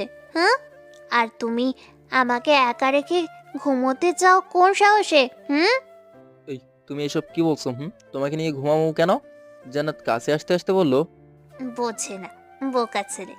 এমন ভাব করতেছে যেন ভাজা মাছটা উল্টে খেতে জানে না। কি বলছো কি? আমি মাছ মাংস সবকিছুই খাইতে জানি। জান্নাত আমার বুকের উপরে উঠে কেল দিয়ে দিতে বলল। কেন? অন্য কাউকে নিয়ে ঘুমানোর মতলব আছে নাকি? আর শুধু মাছ মাংস খেলেই কি হবে? অন্য কিছু খেতে হবে না বুঝি? এই লাগছে তো, তুমি আসলে কি চাও বলো তো? তোমার কথা আমার মাথার উপর দিয়ে যাচ্ছে। তুমি কি বাচ্চা খোকা যে বোঝো না আমি কি চাই? আদর করে আমাকে ঘুম এনে দাও। দেখছেন নি এই মাইয়ার মাথা পড়ে গেছে। লজ্জা শরম বলে যে একটা কিছু আছে, এই মাইয়ার সেইটাই ভুলে গেছে। চলেন এটা পাবনায় রাইখা আসি। না থাক, আমারই কষ্ট হইব। তারপর জান্নাতের কপালে আলতো করে ভালোবাসার পরশ দিয়ে অনেক কিছু বুঝিয়ে ঘুমাতে পারলাম। কি মেয়েরে বাবা, এত রাগ! আচ্ছা আপু মরিরা, আমাকে একটু বলবে যে মেয়েরা ভালোবাসার মানুষের সাথেই কেন এত রাগ দেখায়? সকালে ঘুম থেকে উঠে নামাজ পড়ে নিচে নেমে দেখতে পেলাম বাবা আর শ্বশুরমশাই গল্প করছে। মা আর শাশুড়ি মা মিলে রান্না করতেছে। আসসালামু আলাইকুম, সবাই কেমন আছেন? ওয়ালাইকুম আসসালাম। হ্যাঁ বাবা, আমরা সবাই ভালো আছি। তুমি কেমন আছো? এই তো আলহামদুলিল্লাহ, আমিও আল্লাহর রহমতে অনেক ভালোই আছি। তা ভালোই তো একা একা বসে গল্প করছেন। গল্প কেন করব না বলো, এতদিন পরে ওদের কাছে পেলাম। এভাবেই আরো কিছু কথা বলে খাওয়া দাওয়া করে অফিসের জন্য বের হলাম। এর মধ্যে ভাই অফিসে এসে তার কেবিনে ঢুকতে যাবে, তখন পিয়ন এসে বলল। হৃদয় সাহেব, আপনার চাকরি নেই, বরং আপনি যে 10 লাখ টাকা কোম্পানি থেকে লোন নিয়েছিলেন তা আগামীর মধ্যে পরিশোধ করতে হবে, না হলে কোম্পানি আপনার বাড়ির দখল নেবে। কথাটা শুনেই তো ভাইয়ার হুঁশ উড়ে গেল। ভাইয়া তো মাথায় হাত দিয়ে বসে পড়ার অবস্থা। আমি তো সব টাকা শেষ করে ফেলেছি নানান কাজ করে, তাহলে আমি এখন এতগুলো টাকা কি করে পরিশোধ করব বলেন? স্যার, আমি তো সেটা জানি না, আমাকে যেটা বলার আদেশ দেওয়া হয়েছে সেটাই আমি আপনাকে বললাম। আচ্ছা, আমি কি এই ব্যাপারে স্যারের থেকে সাহায্য পেতে পারি? না, আগে তো বলে দিলাম, টাকা না দিতে পারলে কোম্পানি আপনার বাড়ি লিখিয়ে নেবে। আমি তাহলে আসি। উপরের কথাটা বলেই পিয়ন চলে গেল। এদিকে আমি অফিসে চলে আসি। কাজ করতে করতে কখন যে দুপুর হয়ে গেছে সেই খেয়ালটা নেই। আমি তাড়াতাড়ি জান্নাতকে ফোন দিলাম। হ্যালো জান্নাত। কলিজার টুকরা, বলো। খাওয়া দাওয়া করেছো তো নাকি? সারাদিন দুষ্টুমি করে দিন পার করলে। তুমি জানো না আমি প্রতিদিন তুমি খাওয়ার পরে খাই? তুমি এখনো ফোন করনি, তাই আমি খাইনি। এই রে, আমার তো আসলে আজকে মনে ছিল না। আচ্ছা তুমি খাবার খেয়ে রিয়াকে সাথে নিয়ে শপিং মলে আসো। আচ্ছা, আসতেছি। তুমি আমাদের জন্য অপেক্ষা করো। খবরদার কোনো মেয়ের দিকে তাকাবে না, চোখ তুলে নেব। দেখছেন কি থ্রেটটাই না দিল। যাই হোক, ওরা আসতে আসতে আমি অফিসের কিছু কাজ করে ফেলি। তখনই জলিল চাচা আমার কেবিনে আসেন। এইখানে জলিল চাচা হলো আমাদের অফিসের পিয়ন। আমি চাচাকে চাচা বলে ডাকি। বাবা আমাকে কি জন্য ডাকছো বলো? চাচা, আপনি কি হৃদয় সাহেবকে তার নোটিশটা ঠিকমতো দিয়েছেন? হ্যাঁ বাবা, আমি বলছি নোটিশটা শুনেই তো তার অবস্থা দেখার মতো ছিল। তাই নাকি? তাহলে তো খেলা জমবে ভালো। আমার সাথে পাঙ্গা, তাই না? কিন্তু বাবা এতগুলো টাকা সে দিবে কেমনে? শুনছি নতুন গাড়ি কিনছে তার বউকে খুশি করার জন্য। ও, আমার তো মনে নাই। আপনাদেরকে একটা খুশির খবর দিতাম। আর খুশির খবরটা হলো 4 দিন পরে আমার আর জান্নাতের বিয়ে। আপনাদের কিন্তু জান্নাত নিজেই ইনভাইট করছে, আসবেন। এই রে কাম সারছে। আপনাদের সাথে কথা বলতে বলতে কখন যে ওরা চলে এসেছে জানতেই পারে নাই। এই এখন চলো তো যাই। তোমার গল্পের পাঠক পাঠিকাদের অনেক কিছু বলেছো, এবার চলো, দেরি হয়ে যাচ্ছে। আমার পাঠক পাঠিকাদের তো অবশ্যই বলতে হবে, তাই না? কারণ এই ভাই বোনেরাই তো আমার সব চাওয়া পাওয়া পূরণ করে। মহারাজ, জানি আমি সেটা। এটুকু যদি না জানি তাহলে আমি তোমার কিসের বউ? এইভাবে কিছু কথা বলে চলে আসলাম মার্কেট নামক ভিড় জমানো জায়গায়।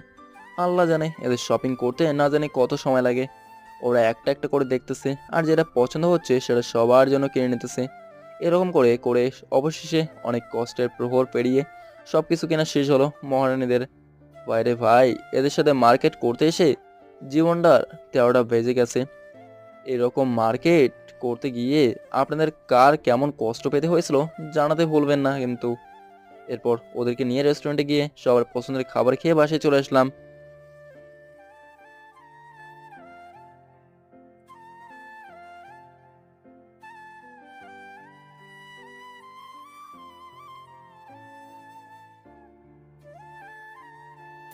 ভাইয়া, ভালো হচ্ছে না কিন্তু বলে দিলাম।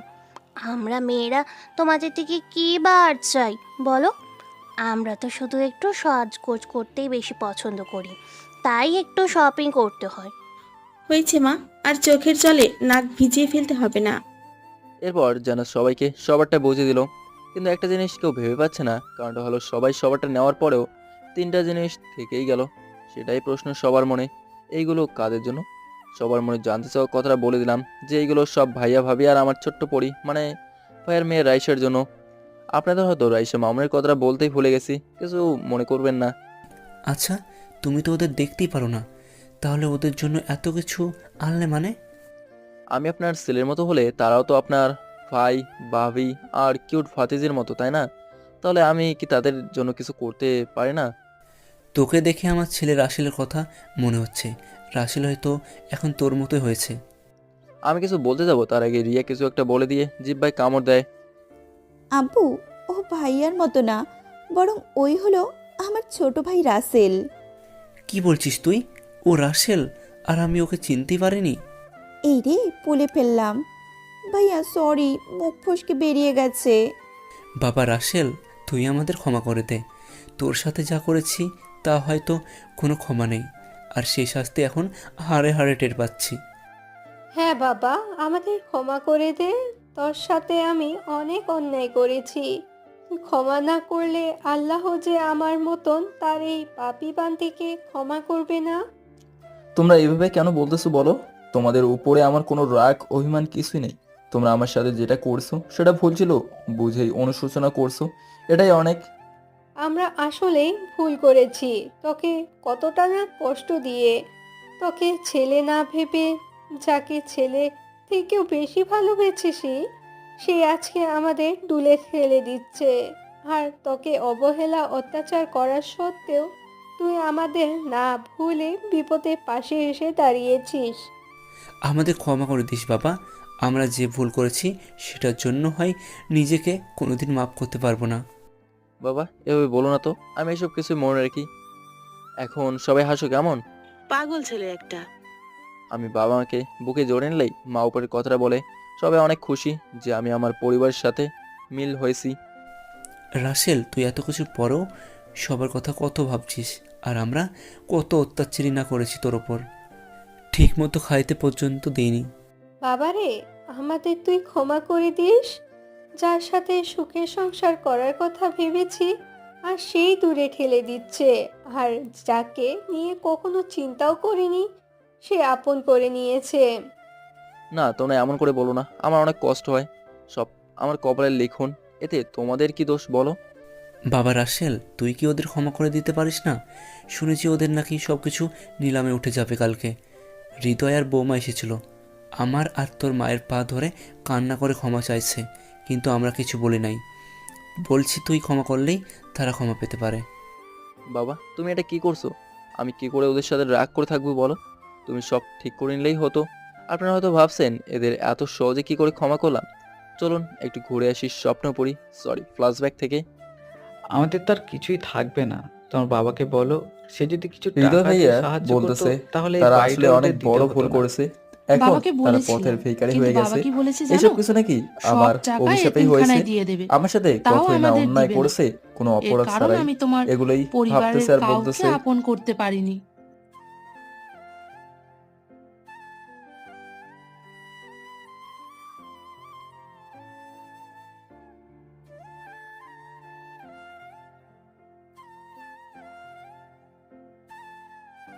আমার না মনে হয় তোমার স্যার, মানে রাসেল, উনি মনে হয় আমাদের আপন কেউ।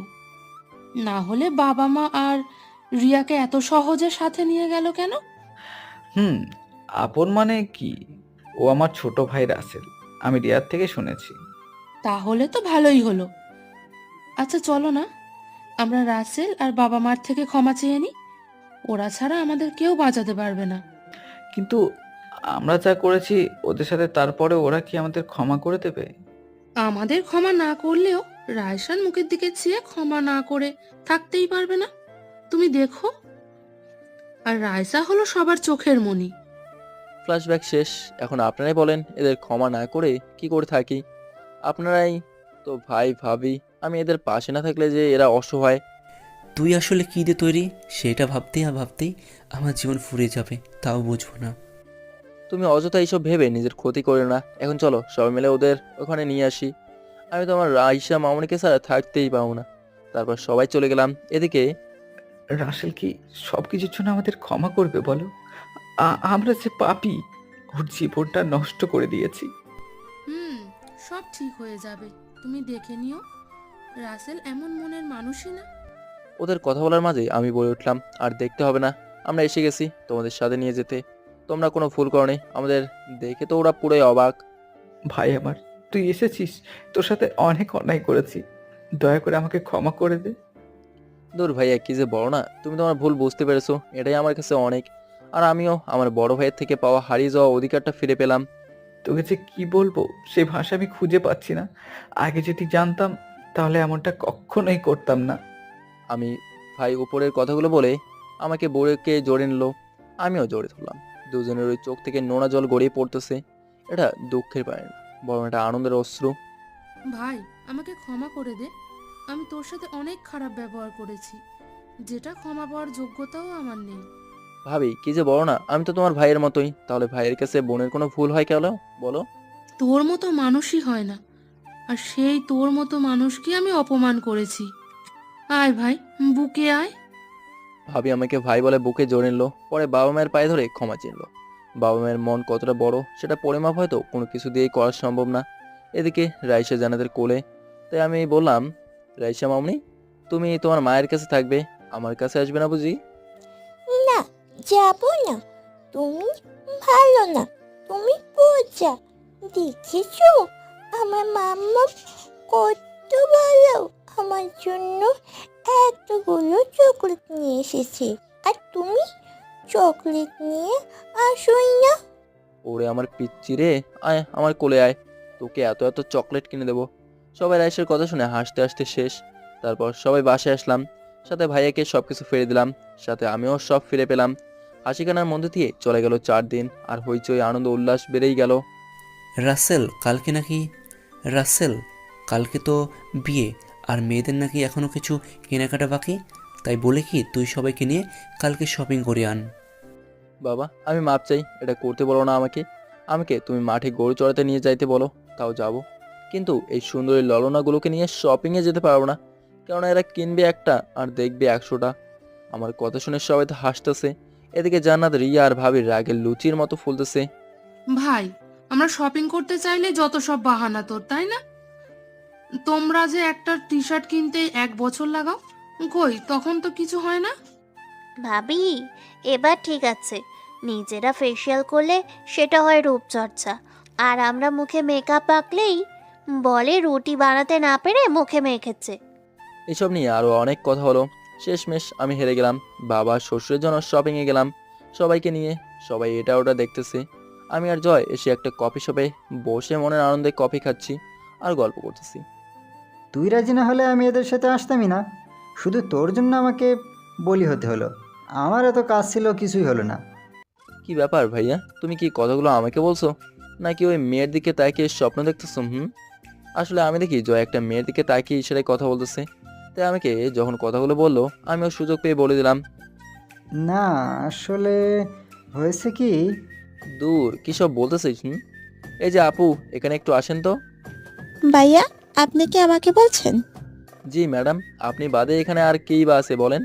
আমার কথা শুনে জয় তো চুপসে আছে, আর মেয়েটাও ভয়ে ভয়ে আমার কাছে এলো। আসসালামু আলাইকুম ভাইয়া, আমাকে কেন ডেকেছেন? আপনার বাবার নাম্বার দিন। রেস্টুরেন্টে এসে চোখের ইশারায় প্রেম করা হয়, তাই না? দেখ রাসেল, এটা কিন্তু ঠিক হচ্ছে না বলে দিলাম। ঠিক হবে কেন? তুমি শালা ডুবে জল খাবা, আমি বললে এই পানি শূন্যতা বলে উড়িয়ে দেবা। এখন বল, কতদিন হলো চলছে এইসব? 4 মাস হলো। ওর নাম হলো জাকিয়া, আমাদের পাশের কলেজে পড়ে। তাই তো বলি, মাঝে মাঝে আমাকে রেখে কোথায় হারিয়ে যাস। এখন বুঝলাম কাহিনী কি। ভাইয়া, আসলে আজকে আমাকে এখানেও আসতে বলেছিল, কিন্তু আপনাদের দেখে একটু ভয় পেয়ে গেছি। আরে ভয় পাওয়ার কি আছে? আমি বাঘ নাকি ভাল্লুক? দাঁড়া, আমি শ্বশুরমশাইকে বলে তোদের একটা ব্যবস্থা করতেছি। সেটাই কর, কেননা তুই বললে বাবা শুনবে না এমন কোনো কথাই নেই। তারপর আরো অনেক কথা বলে জ্যাকে একে সবার সাথে পরিচয় করে দিয়ে কিছু শপিং করে বাসায় দিয়ে আসতে বললাম জয়কে। আর আমরাও সব শেষ করে বাসায় চলে আসলাম। সবাই অনেক খুশি। বিকেলে গায়ে হলুদে অনেক আনন্দ করলো সবাই। আনন্দের মাঝে দিয়ে পার হয়ে গেল সময়। আর চলে এলো বিয়ের কাজ। ইসলামের নিয়ম অনুযায়ী আমাদের বিয়ের কাজ শেষ হয়ে যায়। জান্নাতকে নিয়ে সবাই মেয়েতে উঠেছে, আর আমি এদিকে বন্ধুদের সাথে ছাদে দাঁড়িয়ে আছি। কেননা এখন নিচে আমার কোনো মূল্য নেই, সবাই জান্নাতকেই মূল্য দিচ্ছে। বন্ধু, আজকে কিন্তু বাসর ঘরের বিড়ালটা মারতেই হবে, না হলে কিন্তু সব শেষ। চুপ শালা, আমি মরি আমার জ্বালায় আর তুই আসিস মজা নিয়ে, তাই না? যা, এখন রুমে যা, অনেক রাত হয়েছে, আমার বোন আবার রাগে ফায়ার হয়ে যাবে নি। এইভাবে কথা বলে ছাদে আরো কিছু সময় কাটিয়ে নিচে আসলাম। এখন আমি বাসর ঘরের সামনে দাঁড়িয়ে আছি। ঘড়ির কাঁটা একটা ছুঁইছি। আমার পা ভেতর যেতে চাচ্ছে না। যে রাগে মেয়ে না জানি কি করে বসে। তবুও মনের মাঝে এক বদনার সাহস নিয়ে গেলাম ভেতরে। কি, আমার বউ হাতে ঝাড়ু নিয়ে আছে কেন? বিয়ের প্রথম রাতেই যদি এমন করে, তাহলে বাকি দিনগুলো কেমনে পার করবে কে জানে। কিন্তু মহারানী আমাকে আসতে থেকে ঝাড়ুটা রেখে উঠে এসে সালাম করলো। আমিও কম সে, তাই না বলেন? তাই বলে দিলাম, বেঁচে থাকো মা, বেঁচে থাকো। জান্নাত কথাটা শুনে আমার কলার ধরে। ওই কি বললি তুই? আর আমি তোর কোন জন্মের মা লাগি? জান্নাতের চোখ দিয়ে মনে হচ্ছে রাগে আগুন বের হচ্ছে। আমি একটু সান্ত্বনা দেওয়ার জন্য বললাম, কিছু না, আমি তো একটু মজা করলাম। আমি বুঝেছি, তাই তো এখনো শান্ত আছি, না হলে এতক্ষণে তোর উপরে বুলডোজার চাপিয়ে দিতাম। যাক বাবা, বড্ড বাঁচা বেঁচে গেছি। তা মহারানী, আপনি এই বাসর রাতে হাতে ঝাড়ু নিয়ে কি করেন শুনি? তুমি দেরি করে এসেছো না, তাই তোমার ভূত ছাড়াবো ওই ঝাড়ু দিয়ে। না না, সেটা আর দরকার নেই। কথাগুলো বলতেছি আর বিড়াল খুঁজতেছি, কিন্তু বিড়াল খুঁজে রুমের কোথাও পাইতেছি না। কিন্তু বিড়ালটা তাহলে গেল কই? তুমি এমন করে কি খুঁজতেছো? খাটের তলায় আর একটা বউ আছে নাকি? আছে তো, তাই তো খুঁজতেছি, কিন্তু পাচ্ছি না। গেল কোথায়? কি বললি তুই? আবার বল, আমি শুনতে পাইনি ভালো করে। আমার কলার ধরে উপরে কথাটা বললো। এই মেয়ে কথায় কথায় শুধু কলার ধরে, না জানি বাকি জীবনটা কি করে। আরে কি বলো, কোনো বউ নেই তো? আমার বন্ধুরা বললো বাসর ঘরে নাকি বিড়াল মারতে হয়, তাই বিড়াল খুঁজতেছি, কিন্তু নাই তো। আগে অজু করে আসো, নামাজ পড়ে আল্লাহর কাছে শুকরিয়া আদায় করি, তারপর বিড়াল কোথায় গিয়ে লুকিয়ে আছে বের করে দিবনি। আচ্ছা তো চলো, তাহলে আগে নামাজ পড়ে আসি, বিড়াল না হয় পরে খুঁজে নেমুনি। জান্নাত বলল, চলো তাহলে। তারপর দুইজনে উজু করে এসে নামাজ পড়ে আল্লাহর দরবারে শুকরিয়া আদায় করে আসলাম। খাটের কাছে এসে আমি জান্নাতকে বিছানায় ধাক্কা দিয়ে ফেলে ওর ঠোঁট জোড়া আমার দখলে নিলাম। দীর্ঘ 10 মিনিট পর সালাম, দুইজন হাঁপাচ্ছি। ওই শুনছো? বলো, আমি তোমার কথাই শুনতেছি। শোনো না গো একটা কথা। আরে বউবা কি, বলো না গো, কি বলবা? আমার না একটা বেবি চাই। বিয়ের প্রথম রাতেই বেবি চাই তোমার? আমার প্রথম রাতেই বেবি চাই, কারণ তুমি যদি কখনো আমাকে রেখে হারিয়ে যাও, কিন্তু বেবি থাকলে তো সেটা পারবে না। তোমাকে ছেড়ে কখনো কোথাও যাব না, তুমি হলে আমার বেঁচে থাকার একমাত্র অক্সিজেন। ওলে আমার দুষ্টু মিষ্টি জামাই, কিন্তু আমার বেবি চাই চাই। তাহলে যে আমার রাগী বউ, তোমাকে অনেক পরিশ্রম করতে হবে। করব, তাতে কি। আর আমার প্রথম ছেলে চাই, একদম তোমার মতো। না, আমার তোমার মতো একটা মেয়ে চাই, কারণ পৃথিবীতে সেই মেয়ে সবচেয়ে ভাগ্যবতী, যার বিয়ের দেনমোহর সবচেয়ে কম, আর প্রথম সন্তান মেয়ে। সেটা ঠিক, কিন্তু আমার তোমার মতোই গুলুমুলু একটা ছেলেই চাই, তুমি যতই কিছু বলো না কেন। আচ্ছা, এক কাজ করলে কেমন হয়, তুমি আর আমি মিলে একটা ক্রিকেট টিম তৈরি করি, তাহলে তোমার আশাও পূরণ হবে আর আমারটাও। আর এমনিতেই বাংলাদেশে তো বিশ্বকাপ জয়ী হতে পারে না, তাই আমরা কাপ নিয়ে দেশের নাম রোশন করবো। তুমি এই কথাটা একদম ঠিক বলেছ। তাহলে দেরি না করে চলো শুরু করা যাক। তারপর শুরু হয়ে গেল ক্রিকেট টিম তৈরির মিশন। কিছু সময় পরে, ওই দেখছো, তোমার পাঠক পাঠিকাদের চোখের শরম লজ্জা বলতে কিছু নাই, কেমন করে তাকিয়ে আছে। আমার বুঝি লজ্জা করে না? ওরে আমার লজ্জাবতী বউরে, আপনারা অনেক দেখছেন, এখন আমাকে আমার মিশন পুরো করতে দিন। আমার বউ দেখছেন না কেমন লজ্জা করতেছে। আর এই ভাঙা ইতিহাস যেন আপনাদের কোনো লাভ নেই, কেননা আপনাদের লেখকের এইসব বিষয়ে জ্ঞান কম, তাই সুন্দর করে ইতিহাস শোনাতে পারবে না। আপনারা এখন গিয়ে নাক ডেকে ঘুমান গা, আমার বউ তো লজ্জা পাইতেছে। এভাবেই চলতে থাকুক ওদের রাগে ভরা ভালোবাসা, মিষ্টি সংসার। আমরা বরং আমাদেরটা নিয়ে ভাবি কেমন। সবাই ভালো থাকবেন, আল্লাহ হাফেজ।